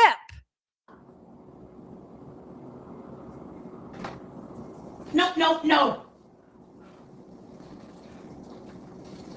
Now, that cat just ain't going to burn herself. I see a lot of people saying that. That fucking cat's going to catch herself on fire is what's going to happen. I mean, I hate to say it, but it's the truth of the matter. You better learn to stop, drop, and roll, BG. Yeah, the haters. She's got her fountain up there and ain't even got the motherfucker plugged in. Because anything to make me miserable, Larry. That's obvious, you know? Can't bend over. She shouldn't have an animal. Anything to make me miserable, but it ain't gonna work, so. Anything to make me miserable, but it ain't going to work. So you're telling me you're not miserable in your own existence, Chantal? You're not miserable with the fact that you know Salah's and more than likely in Syria with his cousin wife? Oh, yes, but tell us how it's us that's trying to make you miserable and it's not going to happen. Man, what is it like to be this level of delusional? That's what I want to know. I hate to tell you. You're wasting your time. Oh, my God. Not worth it, guys. She's rage baiting us at this point. Yeah, you don't need us to make yourself miserable, Chantal. You're doing a great job all by yourself. You and your gunt. BG Sati. No BG Sati.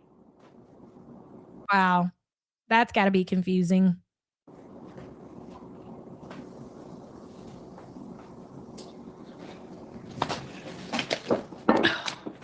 Arab version of tortilla and salsa.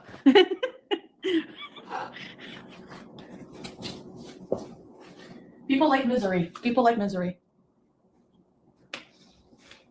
Well, it is nice to watch you wallow in your own misery. I would be a liar if I said differently. I do quite enjoy it, but the community is not the one who got you there and is getting you there. You do that all by your lonely, Chantal. Wanting someone to Even when you pretend that you're the happiest person in Canada, we can see right through that.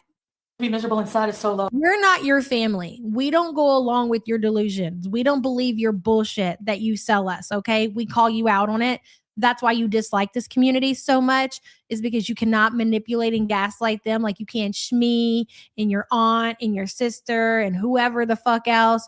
We don't tolerate that shit over here. So you can come on here and you can yeehaw in your mobility scooter.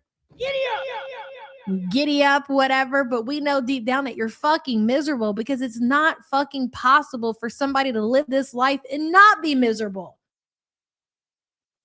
Oh, I know. It really is. Soak up all that oil, baby. Your heart's going to need it. Oh my God, that's actually brilliant. Cheesecake cutie. I love that. I've got new wax melts. I got a list, bro. Cheesecake cutie. Oh my God, I love it. That's perfect. Thank you for that. Pollute says BG jumping on the window screen made me anxious. That screen is gonna fall out. I cannot handle the neglect of that sweet cat. She truly is a shit stain. I don't disagree that could very well happen, Plutes. And honestly, there's a very big possibility that, oh my God, let's just not talk about, let's not, you know what? Let's all hope and pray and just say opposite of that. Okay. Speak it into existence that she's not going to fall through the window, that she's not going to catch herself on fire. Cause I can only imagine if that happens, especially while she's live. The only thing I can say about that if it doesn't happen while it's live, she can just lie to the community. And honestly, that's probably for the best. Could you imagine knowing that happened to that cat? It's fucking disgusting. What can you do? There's nothing nobody can do. You can write to all these animal agencies in Canada all you want. It's not going to go anywhere. You're wasting your time. And honestly, the more messages they get and the more they look into the situation, they're probably going to do even less, is what I fear. Plutes, thank you for the support, hon. We got back titties. I know that. I just want to make sure it's well toasted. There's some parts that are still bready. You can tell that that's not even heated up that much yet because you're not hearing the sizzle. So she's just sitting there soaking that bread in grease. I should deep fry them, but or oven. You said I should deep fry them. That's exactly what you should be doing.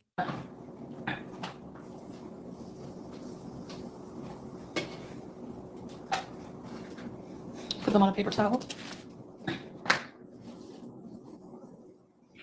Make sure there's no oil excess. You probably don't even need to put much oil, but I put a bit too much. You don't even need any oil, really. I don't know. I use the cholesterol-free oil.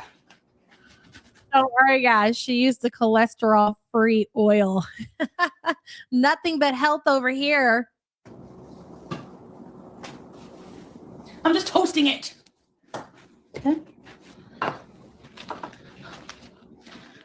Salad and pita bread right now. That's what I feel like having. If I'm honest. Be honest. And she eats the salad, because we got to watch the other video. She scoops the salad with the pita bread. It's fucking wild. Have you ever seen anybody eat salad while scooped in bread?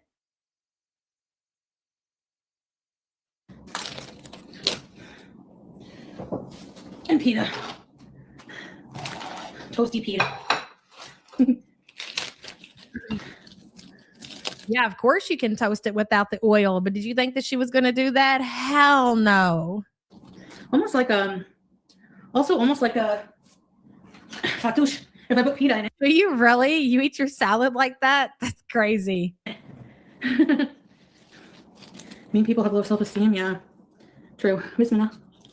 Every bite of salad has a piece of bread. At that point, it's not salad anymore, right? You're just using the salad as some kind of dip. I've personally never seen it before. I mean, I'm not saying that it's probably not good. Bitch, I bet it is, right? But wow, I don't know that Chantal should be doing that. A salad sandwich, yes. Hey, I've heard of spaghetti sandwiches, and the spaghetti sandwiches are pretty fucking good, all right? But salad sandwich, that's a first for me. Did you, Millie? Oh, that's the kind of salad you do that with? So that was the whole point to begin with? Okay. Nice.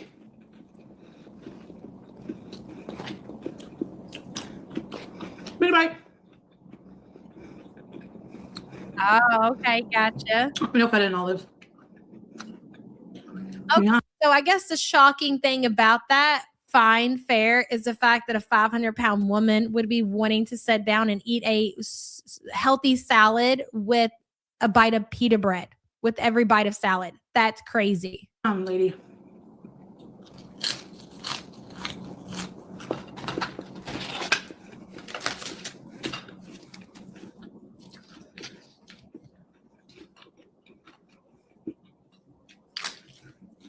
Well, you're going to have that stamina in no time, cutie. You're doing great. Fantastic. Amazing. I know, Joe. Hell yes, kids warrior.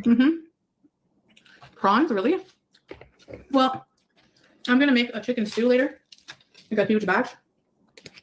And then some jasmine rice.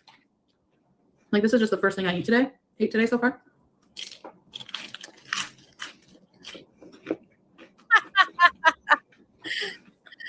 Right?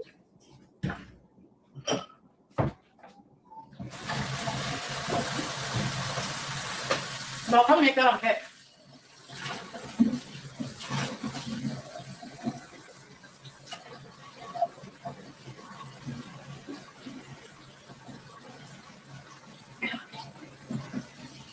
know, or you're not sure? I believe that she'll eat the salad until the bread's gone. I think once the bread is gone, she'll be done with the salad. I feel like she's getting low on the bread. Cuba. Let's see. That. Thank you, OSD. It's good. Wow, that's early. I won't be going live till around that time anyway, don't worry. Or just if you're too tired after, don't worry. You deserve a day off from your unpaid job. PI Disney World? Fuck, and I know we're not going to get to that, Mandrews. I know the hot dog and the mac and cheese that she ate. It's crazy. Amanda, what's with that? Hold on, guys.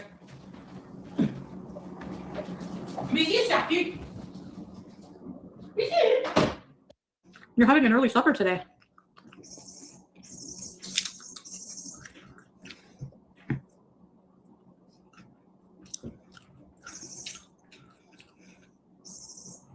Tracy doesn't like it. I freaking love onions. Me too. I love onions now. I used to hate them. Thank you.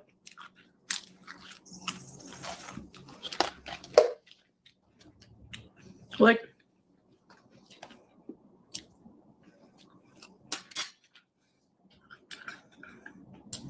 it has chopped up cucumber, tomato, onion, white onion, dill, parsley, cilantro, sumac, olive oil, lemon juice, salt, and pepper. I can put a community tab if you want. So that'll be good for later or tomorrow even, but after that. How much would... No, it doesn't smell really. Do you like chickpeas? That's great. I love it. Grace says, does anyone else cook hot dogs and butter like her? My friend does.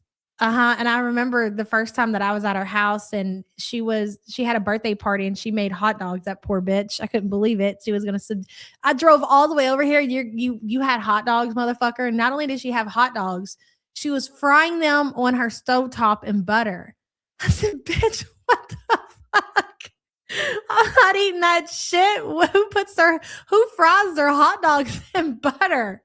I can't believe this shit. I'm taking my birthday present and I'm out of here. Nerve of you. Invite me to a kid's birthday party and then you try to feed us hot dogs, fried hot dogs on the stovetop and butter. I ain't never seen no shit like that in my life. Never ate her hot dogs ever again. Yeah, it's a thing. I don't know anybody outside of her that does that, but obviously people do it. Grace, thank you for the support. Fried those hot dogs in butter. I couldn't believe that shit. That motherfucker. I'll never forget that. That was a while back too. Fondue says, eat all the performative salad you want, cutie. He's still busting in his cousin wife. Damn, Fondue. Very well said. Yes. So sorry to the chat who had to listen, it is what it is. Sperm everywhere, basically. It's the equivalent of sperm everywhere. Fondue just got she got very colorful with the way she expressed that, okay? I can't wait till we have a cousin baby. That's what I'm ready for. Okay, listen.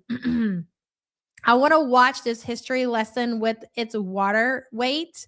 I'm going to share its water weights channel in the chat. I'm going to pin it. If you are not subbed up to a true legend, you need to be. Water weight's been around forever. They're an amazing channel. And they have a lot of the foodie lore in case you've missed out. You're new, you tapped out, whatever the case may be. Definitely a great historian channel to go get your old foodie lore from. So again, make sure you are subbed up to the original creator. We appreciate that so much. I'm so confused about what is the couch lore. Are you talking about when the couch is in Kuwait? Again, listen, Proto, I'm never going to get out of here if I get into the couch situation. It is one of my favorite lures of all with foodie. That's for sure. One of the few good lures that we had from Kuwait was the couch lure. And you will probably more than likely find that lure on its water weights channel. And let's just say sperm everywhere. No, Maui, we're not even talking about the slice. There were several different, hey, Nancy, couch lures in Kuwait, to be fair. But I think specifically the community right now is speaking of blue couch. Blue couch lure. We're so funny, bitches. Okay, stop screen sharing. Screen share. The title of this video is Foodie Beauty was obsessed with Frank compilation. Yes, she was. But the story she likes to tell present day, ladies and gentlemen, is that Frank, she was never attracted to Frank and he looked like a fat mouse. Well, let's see what your own words have to say over the years, Chantal, shall we? Hello, Jordy. Good to see you. The way she flat hand pushes the chips into her mouth irks my every last nerve, like a child, like a toddler who is sitting there, standing in front of the TV, watching Blue's Clues or something, and they've got their little chippy or whatever, and they just smash it into their face. That's exactly what the fuck she looks like. I cannot believe I did not see that before you said it. Holy shit. Trying to fit as much as possible in their mouth. Yes, Jordy, exactly. And thank you for the super chat. Food aggression. Mm-hmm. Well, to be fair, she definitely has the mind of a child. I think that's the best way to describe Chantal at this point in her life, is that she has the mind of a fucking child. Your true soulmate was Frank. I'm not attracted to Frank at all. He looks like a chubby mouse. Frank, he's just some guy who showed up at my who showed up in my chat, sent me $69 for my birthday, which I didn't understand why at the time. And then he offered to meet me and buy me a boba tea for my birthday. So I said yes. Oh And my that was God. it. He was on my live stream for my birthday. But zero physical attraction. So I missed a super chat? My super chat's at 69. Nice. I missed a super chat? Did I? I'll put in I could just put it in the garbage, Frank, happy birthday, Chantal, from a fellow Ottawan. Oh, thank you, Frank. And let's just be clear for the sake of foodie history, foodie lore, is it's a running joke, and Chantal even makes a joke out of it at this point when she has any kind of interaction with men in general, like hold the door for her, he wants me, gives her extra condiments, he wants me. Like it's a running joke for a reason, because there's some truth behind those types of jokes. Is because anytime a man gives foodie any kind of attention that's somewhat positive, slow it down, no problem. She really does think that these men actually want her. There is truth to that. So the fact that Frank came in, he's a local, he's super chatting her, like that tells her immediately that this man has to want her. Thanks, Frank. You're sweet, Frank. Frank looking cute, though. Yeah, I know. Another, just in case, okay? In case for the people who don't know, I'm going to stop doing that. This is pre-Salah, Ken. This is also pre-dishwasher, aka Nodder. This is before she had her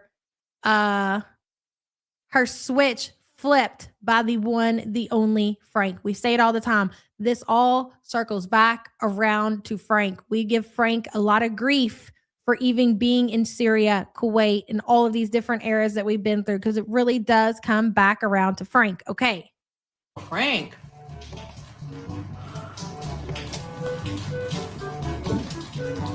I have a lot of cute followers, and most of them are gay. It's true. Are you gay, Frank? Not that anything would be wrong if you were, Frank. I mean, it's just always the way. So I'm not meeting up with Frank. Okay, he said I can call. Oh my God. Yes, we are. She who shits herself, and all of that goes, that hard work and dedication goes out to Waterweight. She's the one who shared this on her Twitter. I seen it and I was like, you know what? It's time. It's time for us to go over the Frank lore. Since present day, Chantal wants to describe Frank as not being attractive, or her not being attracted to him, and calling him a fat mouse. And thank you for the support, hon. Good to see you. Okay. It's like really up close. Look at the original Foodie Scooty in the background. Boy, this really brings me back, guys. This really brings me back. Look at that. That is the original Foodie Scooty. That was the first time that Chantal tried to pretend that she was disabled and she was unable to walk without the assistance of a walker. It wasn't a mobility scooter, but it was a walker. Jordy, welcome to the Poorest. Thank you so much for being a poor piece of crap. We appreciate you. Frank! Okay, hold on a second here. I gotta figure out my video now. Okay. There we go. Is that good? Yeah, it's Frank, everybody. Yeah, I told you guys. Again, small interruption. Yes, it's true. This is also the era that Foodie claimed. This is before she was taking the Ozempic and before she started doing hardcore drugs with Dishwasher. This is the era in Foodie's life where she claims that she was bigger than she is present day. Yes. She will look into the camera with a straight face and she will tell you that present day that she is smaller than she was in this here video. This entire video that we are about to watch, just keep that up front, okay? It's real? How are you? Excuse me if I have a little bit of stage fright here. I didn't expect to be performing for 2,000 people. My audience jumped on you like a friggin' fat kid on cake. Jeez. My girl has been wearing press-on nails for a while, as long as it's not the type that's got like the real super glue where it can kind of damage their nail beds or whatever. The only problem is you got to worry about them falling off. And if you have pets or animals or another little toddler that might pick them up and stick them in their mouth, they don't tend to hang on very long. So just keep that in mind. Sending you a little gift with on off so many comments. Yeah, happy birthday by the way, Chantal. Thank you so much. So you're in the same town as me. Yeah, I'm in Ottawa too. Cool. Yeah, kind of like in the Little Italy area. Oh, really? Yeah. Okay. Uh-huh. Are you Italian? I guess, yeah, I'm Italian. Yeah. Okay, that's cool. Some people already figured that out. No special plans tonight? No.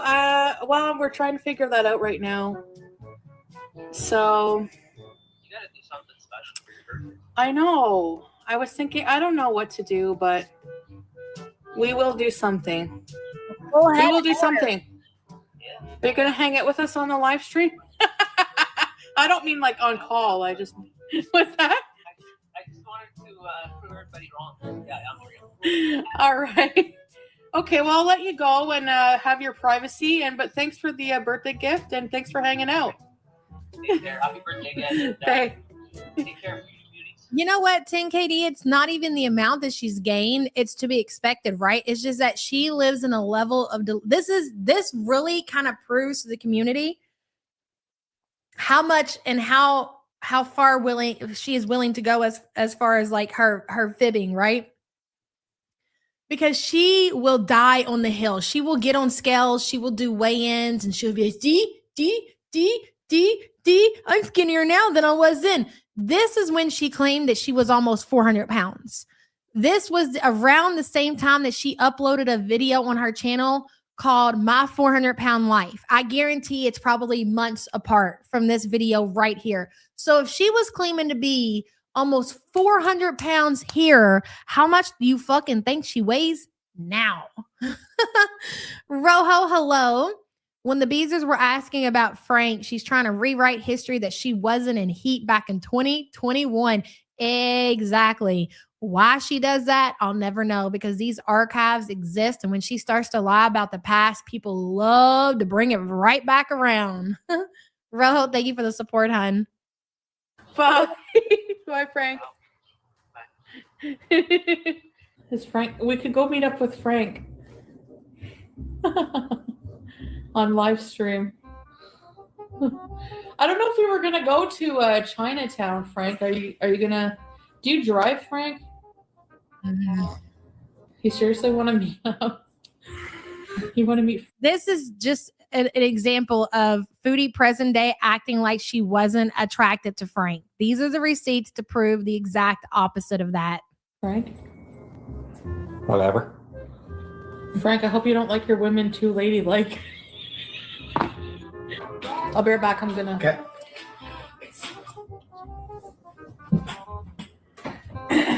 I have a love interest. I can't be gross. I'm just kidding. Did you hear what she said when she got up? I have a love interest. I can't be gross. She was a different person back then. She was a lot different. But the crazy thing is that she talks about present day as if she's made so much progress and she's such a better person present day than she was back then. Again, add that to the insanity that is Foodie beauty. I know, 10KD. I do love Italian sausage. What about you? Bitch, stop it. God, desperado. I do love Italian sausage. What about you? Do you like Sam, Frank? You like Sam? Dinner's on you, Frank? Really? You're so sweet. Damn. Frank is the hot Italian I've been wanting for my birthday. Oh, I thought he looked like a chubby mouse, though. Now, back then, you were calling him a hot Italian. That's interesting.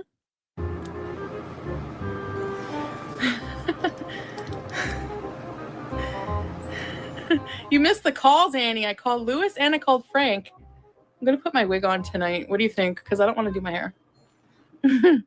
Her energy is completely different compared from back then to present day. And this is not to say that Chantal hasn't always been a horrible person, but you also have to take in that Chantal in these situations with these men that she has to be in these relationships with, like she seeks these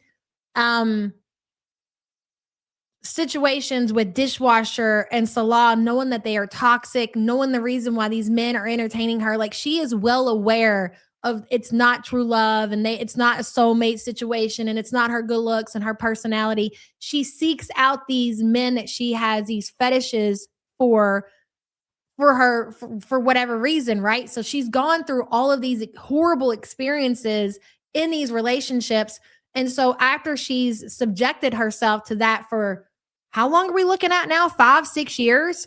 Of course, it's going to make who she is even worse. You know, like she's going to hold some kind of grudge because it didn't turn out the way that she fantasized in her head. So all of that hate and you know, for herself, because she put herself in those situations, just oozes out of her now. It's not like it was when, you know, she was in these relationships with BB and Pete. Those were somewhat, I don't want to call those normal relationships, but if you're looking at those guys probably cared about her. Like BB, to as much as he possibly could, he wasn't mean to her, he wasn't nasty to her. Pete's wasn't either. And then she pivoted over to men like Dishwasher and then to Salah. So she's went through all that experience with men who did not like her, did not like the way that she looked, did not like the way that she smelled, was cheating on her, was dogging her to her face, behind her back, whatever the situation may be for years. So yes, who she was 6 years ago before those men entered the picture to where she is present day is obviously going to be a lot worse. Plute says, to think I thought she was super repulsive looking then. Yeah, I know, right? Compared to now, at least she looks somewhat human. Girl, agreed. 1,000,000%. And the fact that she could sit there on her stream, does she watch these old videos of herself? Seeing the way that she looked back then, you know, being mobile, getting around, somewhat happy. The happiness that you see, like when Chantal laughs and she's, you know, cutting up with her beezers or whatever, is all just, it's not, I can't explain it. Like, you can see the misery even through her laughter. It's really fucking dark. It's really dark. Ploots, thank you for the support, hun.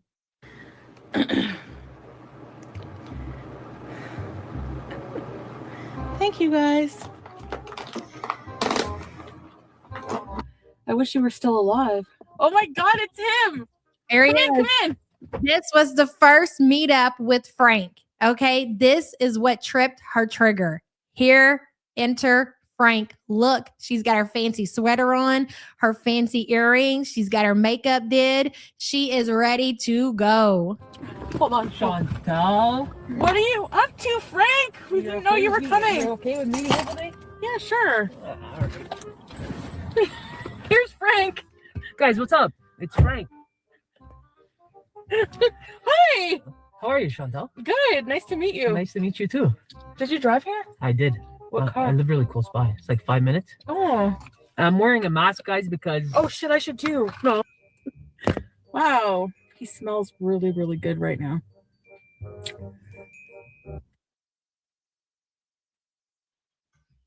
Hold on. Pause. Take it back. After Chantal met Frank, she mentioned him every chance she got. All right, Frank, I'm coming for you. Here. And I don't think that after they met, I don't think Frank kind of just disappeared. We don't have answers as far as what happened to Frank. We had that encounter. They talked or whatever before he actually met her. And then when they met, I do believe he just somewhat disappeared. We never really seen or heard from Frank ever again. And when that happened, that is when Chantal got desperate and she started to get on these singles websites. And that's when, shortly after, she met Dishwasher. Frank. Now you can't deny my love.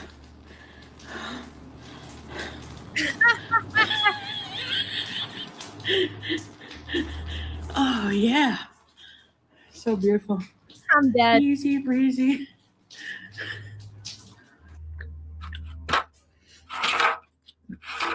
Frank, when are we getting Farinellas and watching a movie?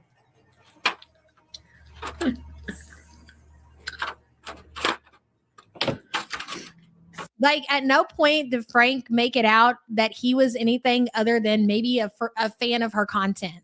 I don't think that he ever like flirted with Chantal. He did meet up with Chantal. He bought her a drink. But again, she's a social media creator. You are allowed to be the opposite sex of a creator, enjoy their content, and not desire them in any more degree than just that.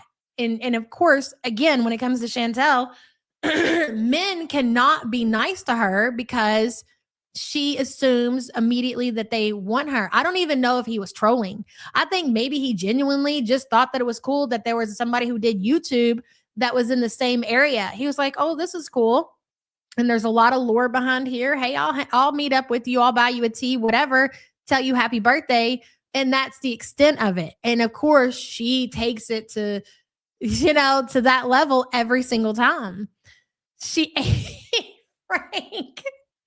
Elizabeth, thank you for the support, hon. Probably. Did Frank get freaky? No. We didn't. Maybe he didn't want to. Did you ever think of that?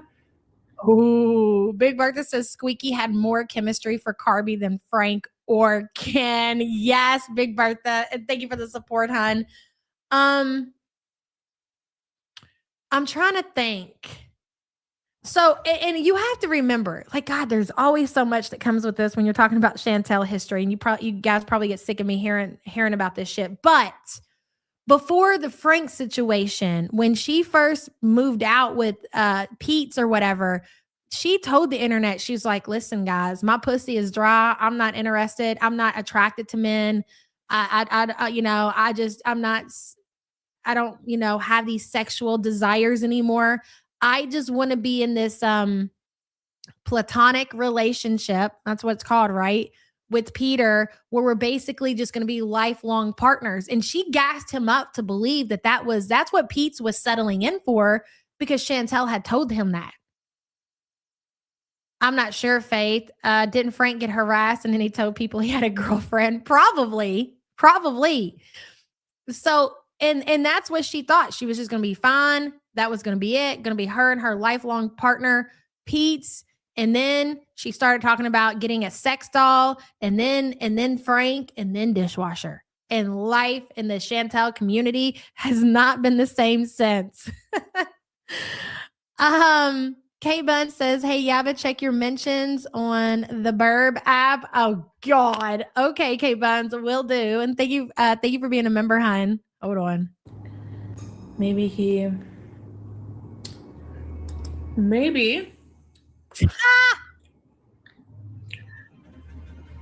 You're funny.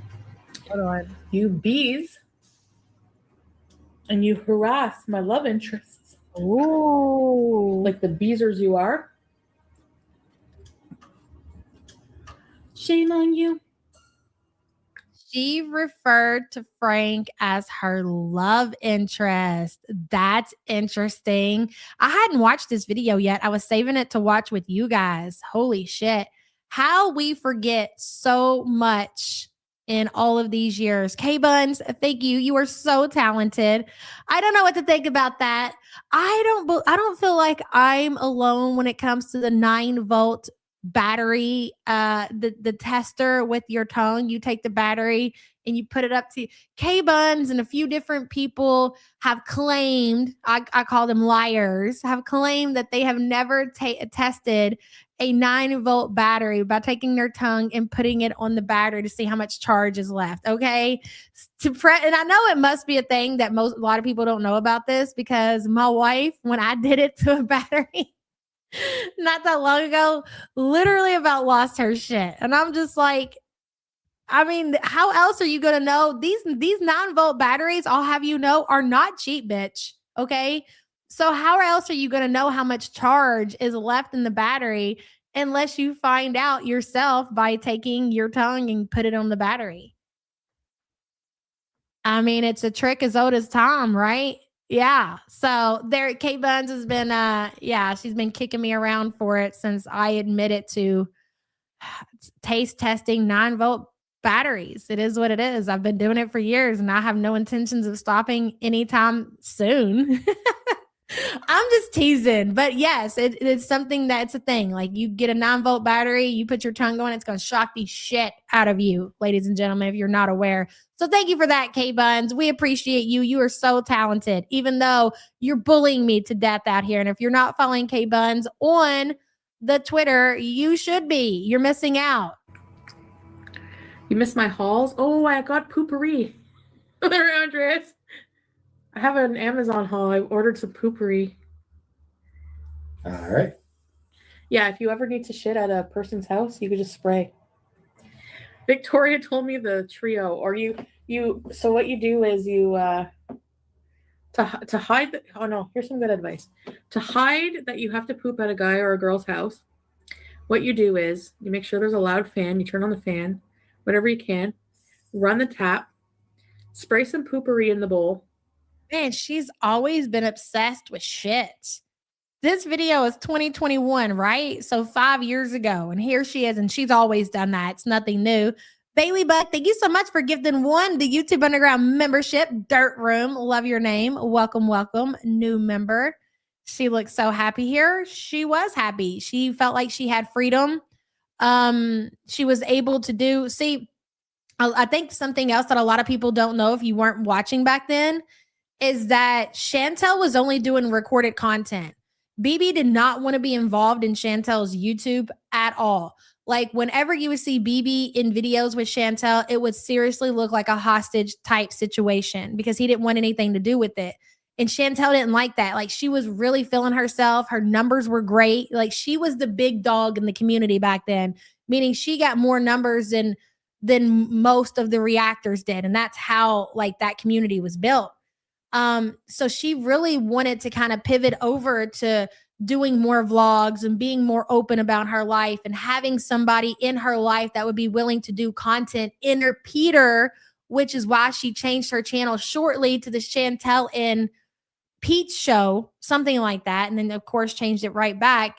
And then she went from wanting to do these vlogs to doing live streams. So yeah, she was. It's fair to say that at this point in Chantel's life, she was as happy as she could be. She genuinely, I feel like, yes, this is what it looks like for Chantel to be happy. And the thought of a sexy Italian man maybe possibly wanting her, happy as a pig in shit for sure. It wasn't just food that made her happy back then. I guess it's safe to say that. Baby, thank you so much, hon. Doomsday says it's my birthday and I'm old as fuck. You're only as old as you feel, hon. Remember that. And congratulations on making it another year. Happy birthday to you. Oh, yeah. Zinni, shut up. You're funny. Yeah, she was definitely happier. I would dare I say she was, like I said, as happy as Chantal could be, you know? Flush it as soon as it comes out and you're good. This was Chantal in her prime.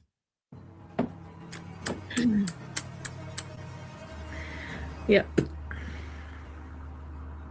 You hear that, Frank? I got it. If I ever need to poop. I'm just kidding. If we ever hang out. Sorry. Yeah, but now you've given away your secret. Oh, yeah. I don't know. I'm just gonna drive like down Little Italy maybe and just see if there's anything. Or no, yeah, there's Little Italy and there's Chinatown. Well, Zinni, I think the majority of the community at one point would agree that I don't think that Chantal was like always necessarily bad looking.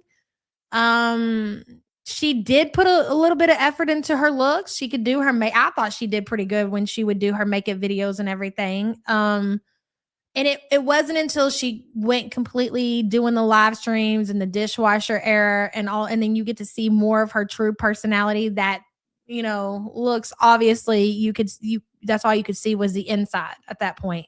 And now all of that hatred that was in the inside shines on the outside. Which have good food.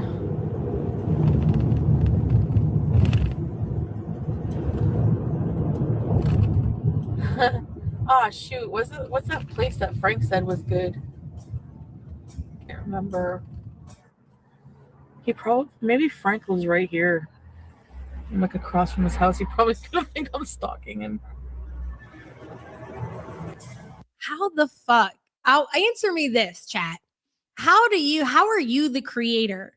You're the creator. You have this person who was obviously, I guess, a fan who met up with you one day, bought you a tea, was very excited to meet you, yada, yada, yada, whatever. And then you end up stalking that person. Like, you don't hear about that very often. You hear about people stalking people who are the creator, but you don't necessarily hear about the creator being the one to stalk said fan, right? But again, this is Chantal that we're talking about. But what was that again that you were saying, Chantal, how you were not attracted to Frank and he looked like a fat mouse? Okay. Yulia says, I'm hoping to get my 9-volt battery tested tonight. That's right, girl. You get that 9-volt tested. Let us know how that turned out. All right. And thank you for the super chat, girl. Roberto Pizza. This guy just got some pizza from Roberto Pizza. Okay, let me look up. Y'all know that Chantal got beat up for messing. And to be fair, I believe it was the older dude, the predator, the pedophile or whatever. You guys correct me if I get the people wrong or whatever. But nevertheless, the girlfriend of the guy or the wife or whatever found Chantal and they got into a fight and her mom had them arrested.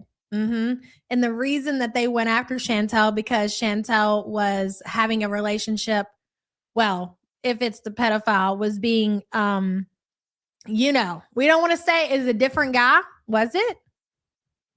Why did she lose all of her hair? Because she had a hysterectomy and she didn't follow through with her medication and the treatments and things. Like, you're supposed to do different things like hormones and all kinds of crazy stuff if you have a hysterectomy, and she didn't go through with any of it. Anyways, Point of my story, I can't remember who it was, but she ended up getting her ass whooped for messing with somebody's man. I don't remember who it was. Fumo says, I wish I was there for the villa days. It was a time. It was a time to be alive for sure, girl. And thank you for the support. Different guy, and the girl was pregnant. Holy shit. I can't keep up. There used to be a gelato. Gelato store. But I think it's closed. I would love some gelato right now. We're in Little Italy. Should I get some gelato?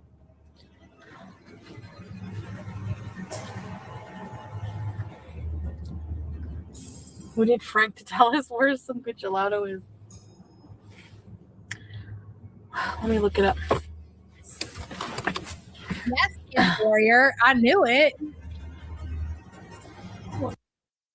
The battery isn't anything. Remember playing with the cigarette lighter in the car because you were left alone in the car while mom's shop for hours? Bitch, I remember the cigarette lighter. I never put that motherfucker on my tongue, but I remember playing with that motherfucker. I might have burned myself a time or two. That's for sure. Thank you for the support, Zebracorn. He's Italian, so she assumes he lives in Little Italy. She would. Ah! Whew.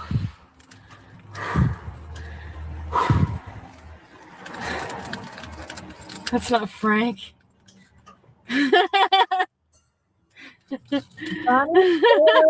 Chantal. Bunny Boiler Chantal. This was a viewer of yours that just wanted to say hi and buy you a tea. And you were stalking an entire town to see if you can possibly run into Frank. You've always been unhinged.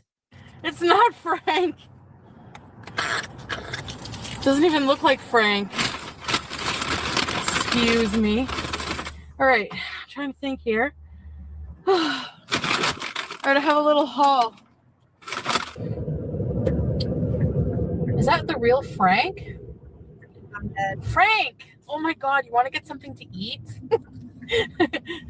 I'm so lonely. Oh my Seriously. God. That is so fucking sad, bro. You had your best friend at home. Why didn't you just go hang out with Peter? I'm so lonely. Frank! Oh my God, you want to get something to eat? I'm so lonely. Seriously. Where am I going? Got that. But back then in 2021, Chantal could turn the wheel and you wouldn't hear shh, the sound of the steering wheel rubbing on Gunther. But tell us how you're so much smaller now than you were then, Chantal. Continue.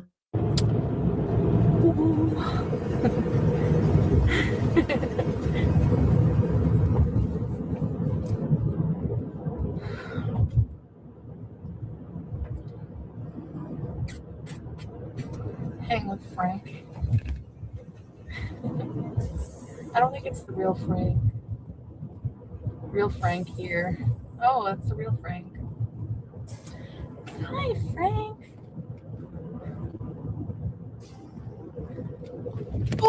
Oh. Okay, here's the thing. Is it casual? Hi, Frank. Maybe I did like him. You know, maybe that's pathetic and embarrassing, but I did like him. Ooh, are you admitting to liking the fat mouse, cutie? That's just so different than what you said present day. You're admitting to liking somebody that you didn't even know that was just being nice to you and bought you a tea. That is a wild sauce. I don't believe that the two of them exchanged private conversations through like text or DMs or emails or even talked on the phone. For you to like somebody, for you to say that I have a crush on somebody, I just feel like there has to be a little bit individual time, if you will, like not him getting in your car and saying hello to friends. And that's just kind of weird, Chantal. I wasn't planning on it. I wasn't planning on falling in love with Frank, but it happens. Anyways, whatever. I'm out of lovers now, so I had an Italian guy message me not long ago and like, do you want my salami? Oh fuck. It was at this time when she took when Frank didn't, sweep her off her gun and wife her up as rejection. So she was like, okay, this is a man that probably has a job, he has a car, he has things going for him. So these men don't seem to be willing to entertain me. So I need to pivot the kind of men that I seek out. And that is when she started to go after a certain level, I guess you would say, of men who need something from her, desperation, like dishwasher, who obviously needed her for crack money or whatever else that he wanted. Same goes for Sala. It was at that moment that it clicked that any kind of man with, worth the fuck wouldn't, she took it as they're not going to want me. Yes, but why do you have to like? So with that being said, I know that we say that this is a fetish for Chantal, but I think for her that I do believe that there is a fetish to it.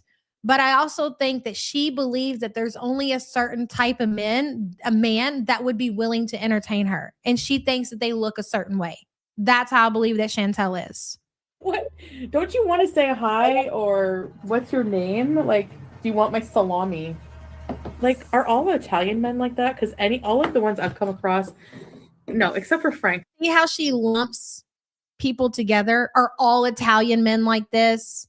Like, men are individual men. I mean, of course, you're going to share some different things. You know what I'm saying? But Chantal is a lumper, and she always will be. Frank's Italian, that's true. But I don't know Frank.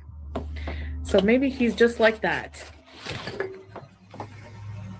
Focus on yourself. It's not like the other guy, the Super Mario guy. Banging you this week? What's with the one-liners that are so charming? None of that happened, by the way. She made that up. There was no Mario guy. There was no Italian guy talking about his Italian sausage. It's all made up. All of this is made up to make her feel better about the rejection that she thinks she's receiving from Frank. But it wasn't rejection. Frank was literally trying to meet up with a social media creator. That was it. There was not rejection involved in this situation whatsoever. She took it that way. She felt rejected, so she needed to make it out like, okay, Frank, you don't want me. All these other hot Italian men do, so you're lost, Frank. Like, oh yeah, sure, baby. I'm just meeting him in my car like I did with Frank. Pretty much for now. But maybe he'll be like, let's... And it was downhill after this moment. This is where it all started, guys. Let's go upstairs. And then I'll be like, okay, I'll see you there in 20 minutes. I'm going up the stairs. If you all just go all in and be like, make a date to just go and have sex and everything, that's like a lot to rush into right away. Why not break the ice and see if you have chemistry?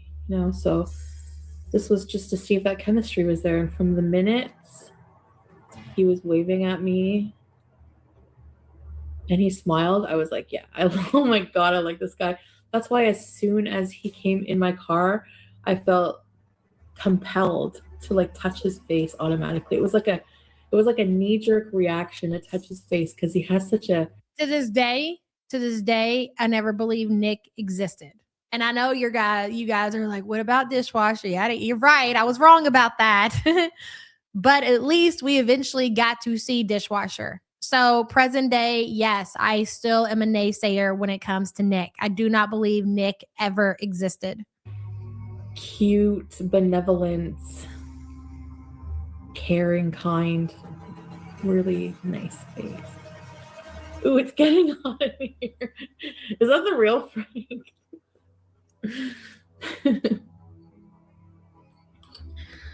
Frank, you have to hang out with us. We all love you. Watch the serpents. It's good. That's a fake Frank. Oh. He's using Nick to make Frank jealous, trying to tell. And again, remind you, Frank was just a viewer. It was never nothing more than that.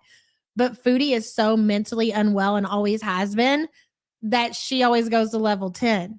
So she created, in my opinion, she created this Nick character to make Frank jealous, because you could see at that moment when she thought Frank was in chat and she's telling this story about Nick and how they met up, basically saying, this is everything that you missed out on, Frank, baby. You walked away from that. Would you like to change your mind? Because I can get rid of Nick if that's what you really want. Say less. Well,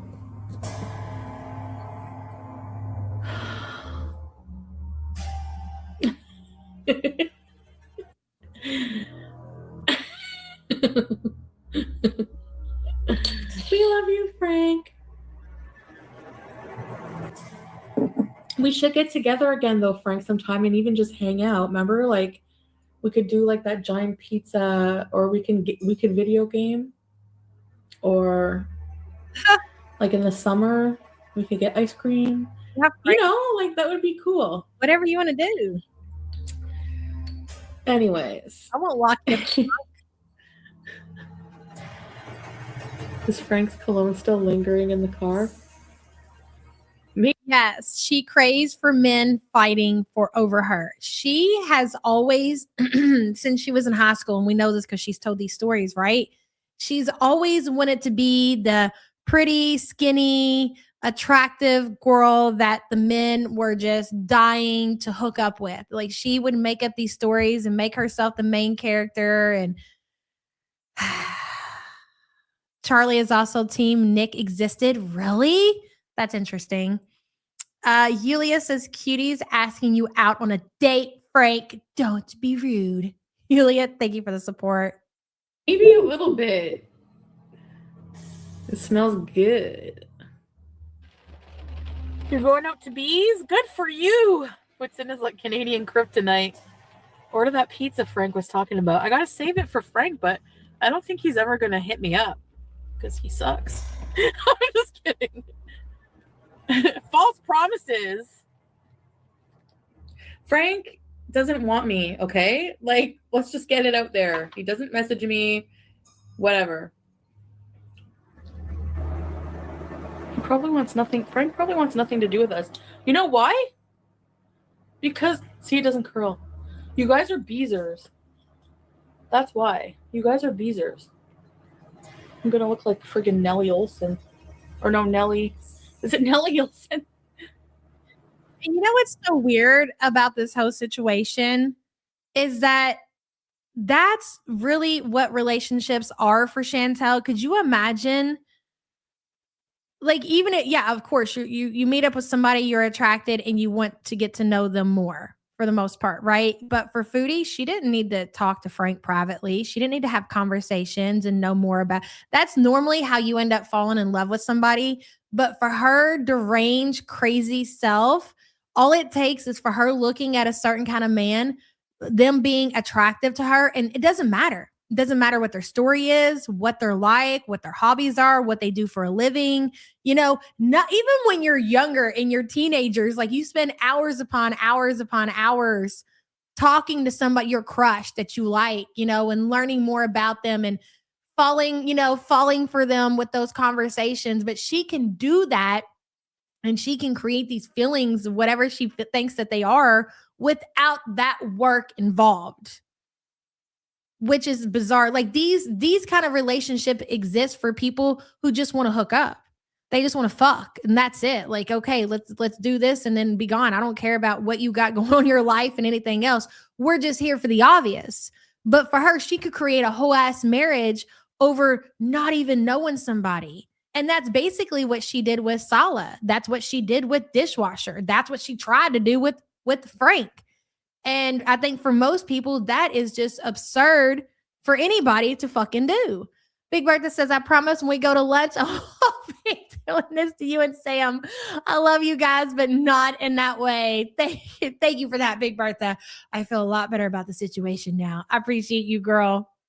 LD says, support group request, cheesecake to nicknames. Oh, yeah, absolutely. LD, and thank you for the support.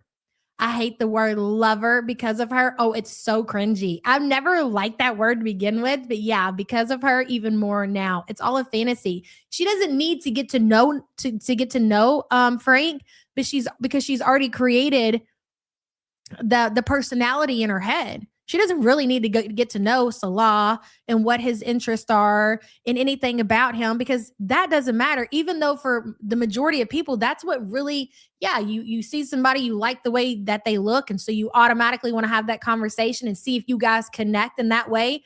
Not this psycho. No.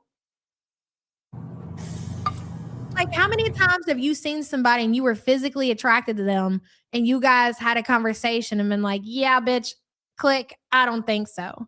Like, that happens all the time. Like, you think somebody is cute and they're attractive and you start talking to them on that level and you're like, yeah, you're not for me. No, I don't think so. She doesn't work like that. She doesn't function like that. It didn't matter what Salah had going on in his life, what his backstory was, who he was as a person. None of that fucking mattered. She was all in regardless. That is psychotic behavior, because not only was she all in, she left the country. She left Canada to go to Kuwait for something she knew nothing about. Oh no, Sierra. That's not good. When I met Frank. Yeah, Frank is awesome. I don't know if we scared him away or if he would want to hang out again or what.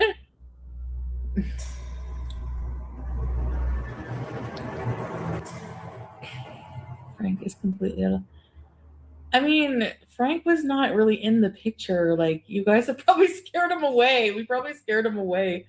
I haven't talked to him since like yesterday, but also I'd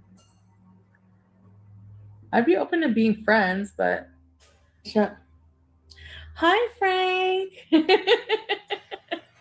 How are you? I thought we scared you away.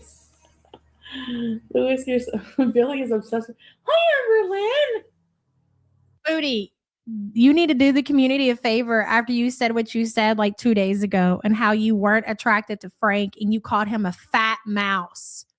Go watch this video. Watch it. Give the community some actual content. React to your content from 5 years ago during the Frank era, please. She insists it must be so. Exactly, Wicked Crafter. Thank you for the support, hun. Frank popped in, everyone jumped on him. Oh no. I'm so sorry, Frank. I got you implicated in this.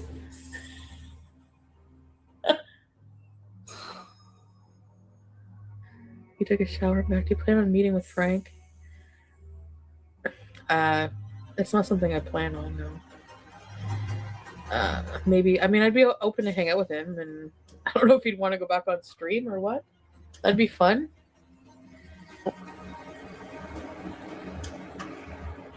Frank being concerned about Joe being concerned gives me life. Why is it deleting you, Marissa? What the hell? I don't think so. It's nice for me to have. Frank is not a friend yet because we haven't even hung out. So whenever we have Billy Madison and pizza, then we can be officially friends. She says, once we have Billy Madison and pizza, we can be friends. She just wanted to have some time alone with Frank, and she was going to put it on him, and he wouldn't be able to resist her. That is what she convinced herself of. I'm just joking. We're all friends here. You know, my live chats, friends. I sound very sleepy. Carly Joe just said Frank is cool. What's your favorite pizza? Oh, I don't think Teardrop was around back then, but she just said who was. Her number one mod, Pedo Karate Joe. I like margarita. Is it margarita pizza with the basil? So real Frank, are we gonna do a mukbang? Are you gonna all these different scenes that you're seeing are different live streams. Like, she went on and on and on and on and fucking on about Frank. Come on camera again, or are you camera shy now? Oh my god, it's so dark and creepy here. What am I eating here? There's no lights.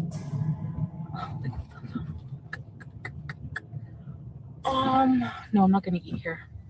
What did he smell like? What's the plan now, Batman? He smelled like, I don't know. I don't remember. Not good like Frank did. Like not cologne-y. Maybe like clean soap, like, and gum.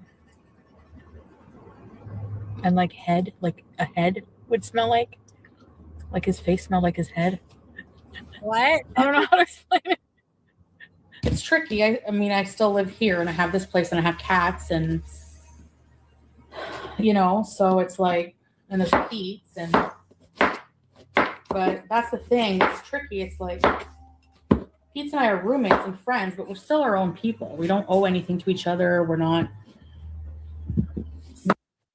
So just for a timeline, this is so important. We go right from that Frank situation. It was a viewer of Chantal's who thought, it'd be cool because they live in the same area. Let me come buy you a tea for your birthday, hang out in your car while you're live. This was not privately. He never spoke to Chantal privately. Not that I remember. And then she fell head over heels in love with him. And she really took the fact that Frank would not come back around for whatever reason, seen lots of theories in chat. She took that as rejection, even though, again, he was just one of her viewers. Art says Frank carries bear spray to this very day. Trauma. I guarantee it, Art. Thank you for the support. I'm sure Frank is in the community as an alt account somewhere. I have no doubt. So she went through all of that with Frank. I don't know the time frame on that. Maybe a couple of weeks, maybe a month. And then that's why Waterweight put it on there. We went directly into the dishwasher era.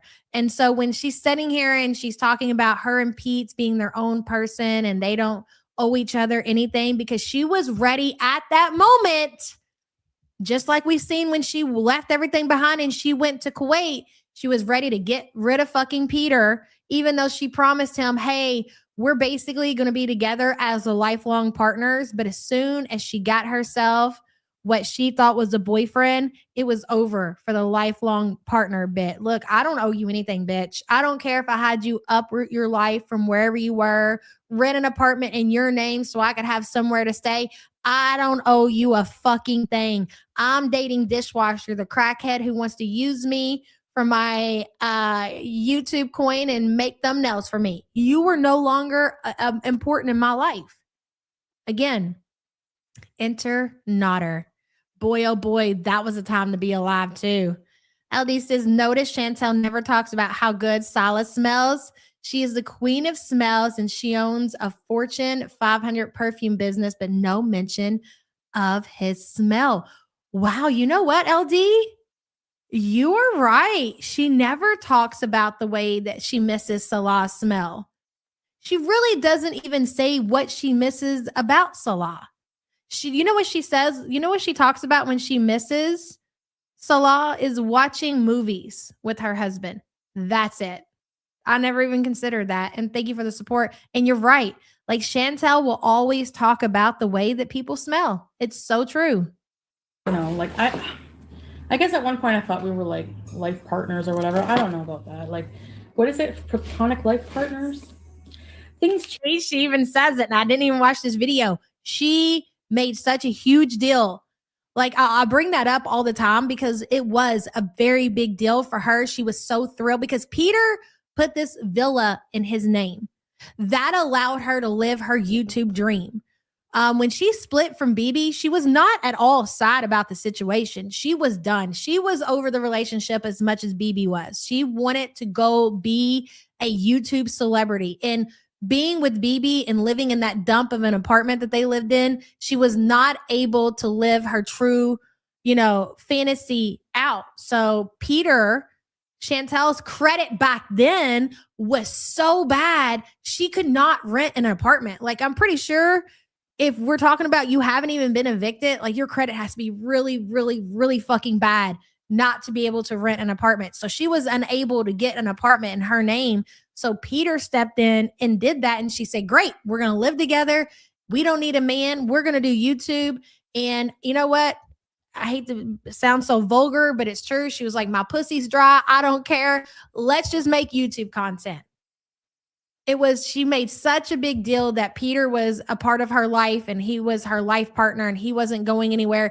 And when you're talking about Peter, even though I don't like him and I know his name is Pete, whatever, I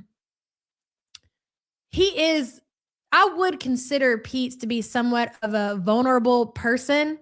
Do you know what I'm saying? Like, again, not that I feel sorry for him or anything, but still, he can be persuaded to make stupid decisions like putting a villa in his name for Chantal and think that she's going to be loyal to him, especially considering, to go back even further, that Chantal cheated on Pete, who was her fiance at the time, with BB. Funny how that whole situation came full circle, right? So he was willing, even though his ex-fiance cheated on him, and now that relationship was over, she came crawling back to him, but in a different way, and needed him. And he said, okay, fine, we'll be lifelong partners. Sounds good to me. I'll uproot my life, whatever his situation was, and we'll make it happen. And he got the apartment in his name, and they did that. And it wasn't long after that she decided that, you know, you're not my problem. And I might have promised you that we were going to be lifelong partners, but at the end of the day, I lied. And that's not the case. Change, like that's the thing. It's tricky. I don't know how to explain it. It's tricky. I mean, I still live here and I have this place and I have cats and, so it's like, and there's Pete's and, but that's the thing. It's tricky. It's like, Pete and I are roommates and friends, but we're still our own people. We don't owe anything to each other. We're not, like I guess at one point I thought we were like life partners or whatever. I don't know about that. Like, what is it? Platonic life partners? And to be fair, she targeted Pete's in that way because it's not normal for a person, man or woman, to allow somebody who was at one time their fiance and they ended up, she didn't just cheat on Pete's. They had a life together. They had an apartment together. They were both, it's not like they were rolling in a lot of money. So they kind of, as far as financially, depended on each other.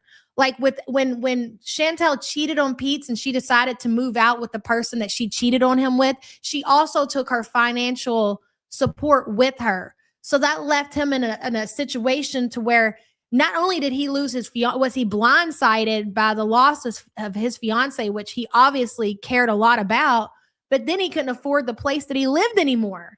I mean, she really fucked this guy around. She really did. You can like Pete's, hate Pete's. That's just the truth of the matter. So she fucked him around to the point to where, he had to lose his apartment and I think he had to move back in with his family. I don't know where he went after that, right? But he still had to change his living situation because of her. And then when that relationship comes to an end, for that person to willingly sign a lease for a person who has done you so fucking dirty, they're obviously a vulnerable person, whatever the case may be. And you know what happened after that? She did it again. She did it again. She was going to do it for dishwasher. And that situation went really fucking south. Remember? So she was going to do it again. She was going to get rid of Pete for dishwasher. And then they had a whole big falling out. So she didn't get the opportunity to do Pete's really dirty when she was with, quote unquote, with dishwasher. It wasn't until she got the romance scammer Kendall Salah that she did it actually again and left him high and dry after she promised him that they were going to be lifelong partners and they were going to do YouTube together and yada, yada, yada. And she tried to gear up to do it this third time. And I do believe that still could be on the table. She very well, if Salah, again, if Kendall really walks away, look at what just happened.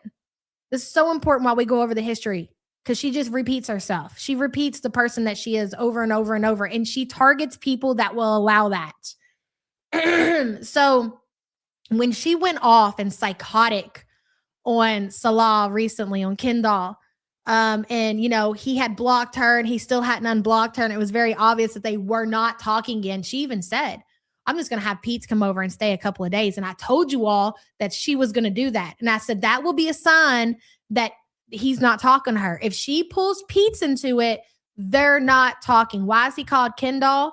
Because he shared his nudes with somebody in the community. So we know that he doesn't have a cupcake recipe. And recently we found out that Chantal carries his balls around in her Canadian purse. And every so often she takes her Canadian purse and she fucking slams them on the counter over and over and over and over. So it's the equivalent of a Ken doll. That's why we call him Ken doll. It's pretty much self-explanatory at this point.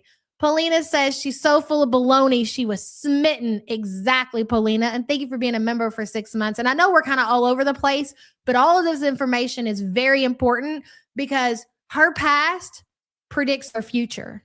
Does that make sense? I've been watching long enough. I'm not living in these mini cycles. I'm not living in a Kuwaiti cycle or Syrian cycle or Salah cycle. Like, I'm literally been cycling years at this point, and we will come full circle. We will eventually come full circle until she's out to the fucking sea. Her past predicts her future. And the as history tells it in the Chantal verse, it always ends up with the one who has been loyal to Chantal for whatever reason, vulnerable human, vulnerable person, Peter. Anywho. Things change, like things change in life. And that's why I don't like saying oh, frick, my eyes, the friggin' onions. I'm using my bed, my cats, you guys, Italian food. Maybe Frank later to get over this as a replacement for therapy. I'm just joking. No, is that the real Frank? It's not really Frank. Frank, you have to make. Would I go to Chantal's funeral? I don't think that her family would have a public funeral. So there's that. I think they would have a private memorial service for Chantal. Obviously, no, I would not disrespect any family for that matter. When I talk about having, a memorial for Chantal on my channel, I mean that. I'm not a fan of Chantal's. Well, I say that, but really at the end of the day, I look forward to this content every day. I really do. When Chantal's not online, I really think about what she's doing and where she is. And I don't mean that. And it's such a weird love-hate relationship with Foodie. Okay. So, I don't wish death upon her. I really don't. I just know that eventually with the lifestyle that she lives, that's obvious where this is going to end up. And it's not going to be, I don't think it'll be years before we get to that point. You can't sit here and deny the fact that she's brought so many good times to this community at the cost of her own fucking existence. You know what I'm saying? So, yes, we will hold if and when that time ever comes, if we're still here, if we're still around doing this shit, sure. And I really feel like that we will actually go into mourning as a community because the content that we are all so used to gathering around and watching will not be there anymore. There will be plenty of stuff to go back and go over, sure, but still to know that it's like literally walking away from a show that you've watched for years and years and years, and they finally end it. And you're like, fuck, it's really over. Like it's heartbreaking, But anyways. Make him jealous. I'm just joking. Welcome to There is plenty of other cows in the sea, but I'm sorry, frequent flyer. I've done my digging, and there is nothing that will equal what this person has been. And I think that we as a community can agree to that, because if that was the case, we would be watching. Not to say that there aren't other locales out there, sure, but nothing is going to fill the sketchers of Chantal. But we will be able to find entertainment in other people, cows, whatever you want to say. Sure, absolutely. But nothing like Chantal. She is one of a kind. I do believe that. LD says, I'm sad thinking about Chantal and olive jar. LD, thank you for the support, hon. At the end of the day, you're a fan just like the rest of us. Just hard to admit. No, I absolutely am. Like I tell Chantal all the time, like, Chantal, I love you, girl. Where would I be without you, girl?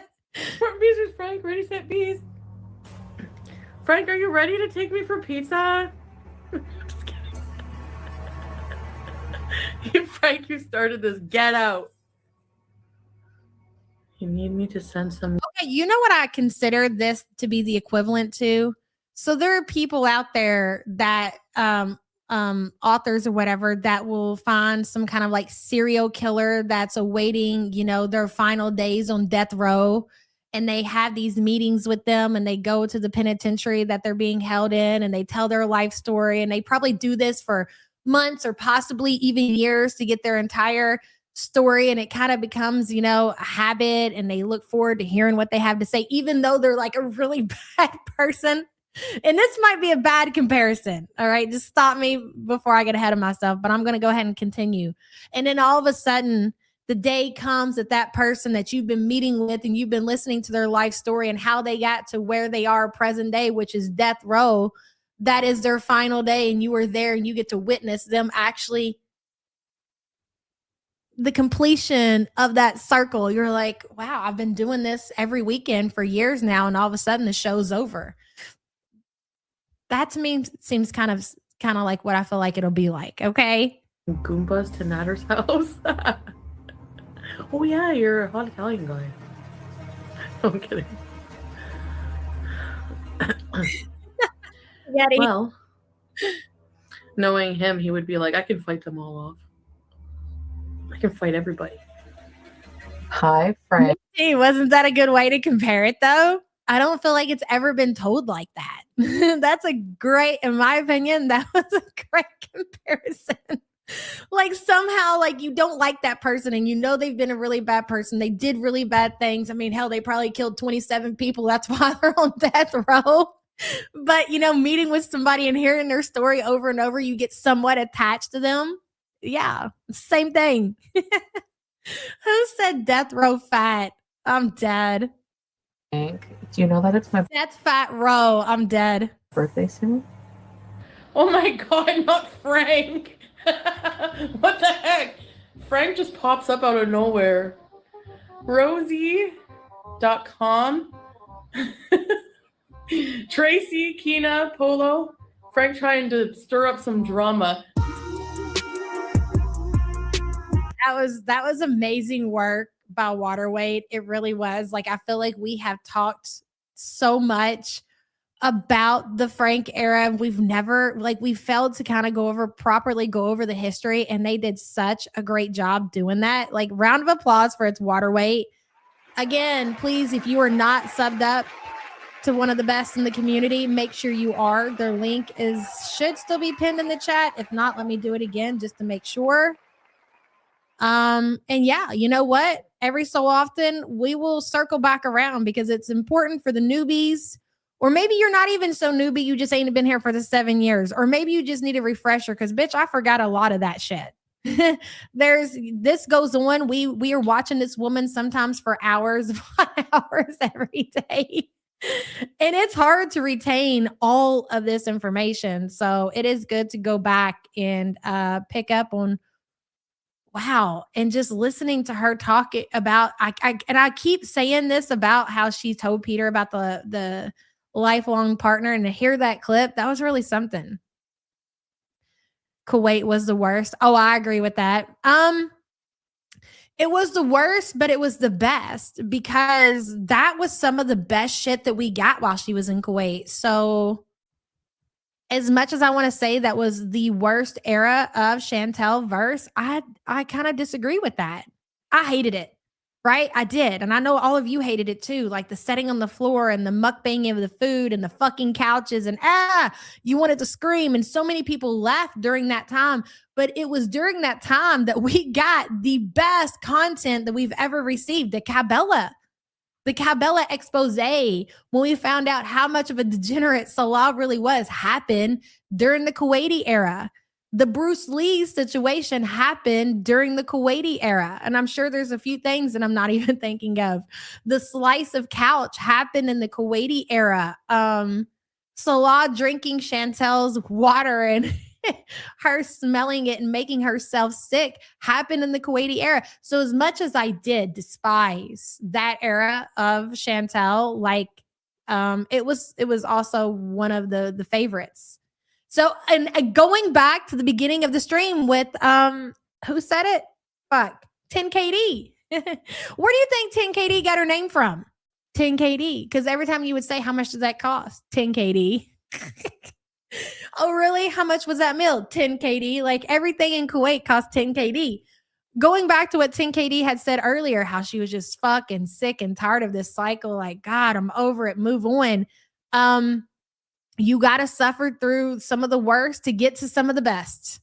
That is the love-hate relationship that we have with this community. You can walk away, but you can never truly leave. I gotta get the fuck out of here. Thank you all so much for being here. This was a fucking banger.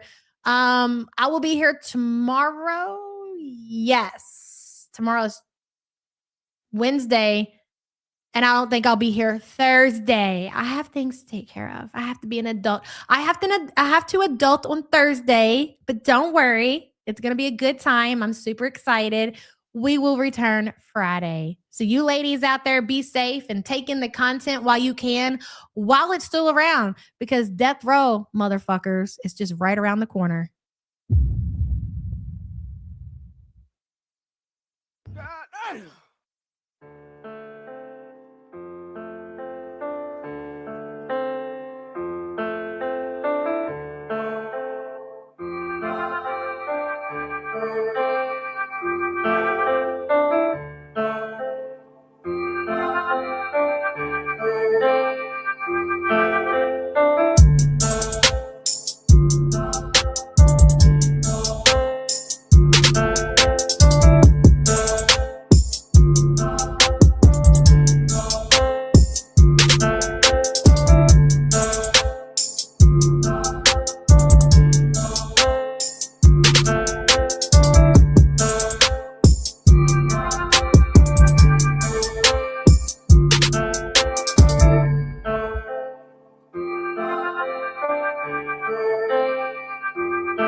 Giddy up!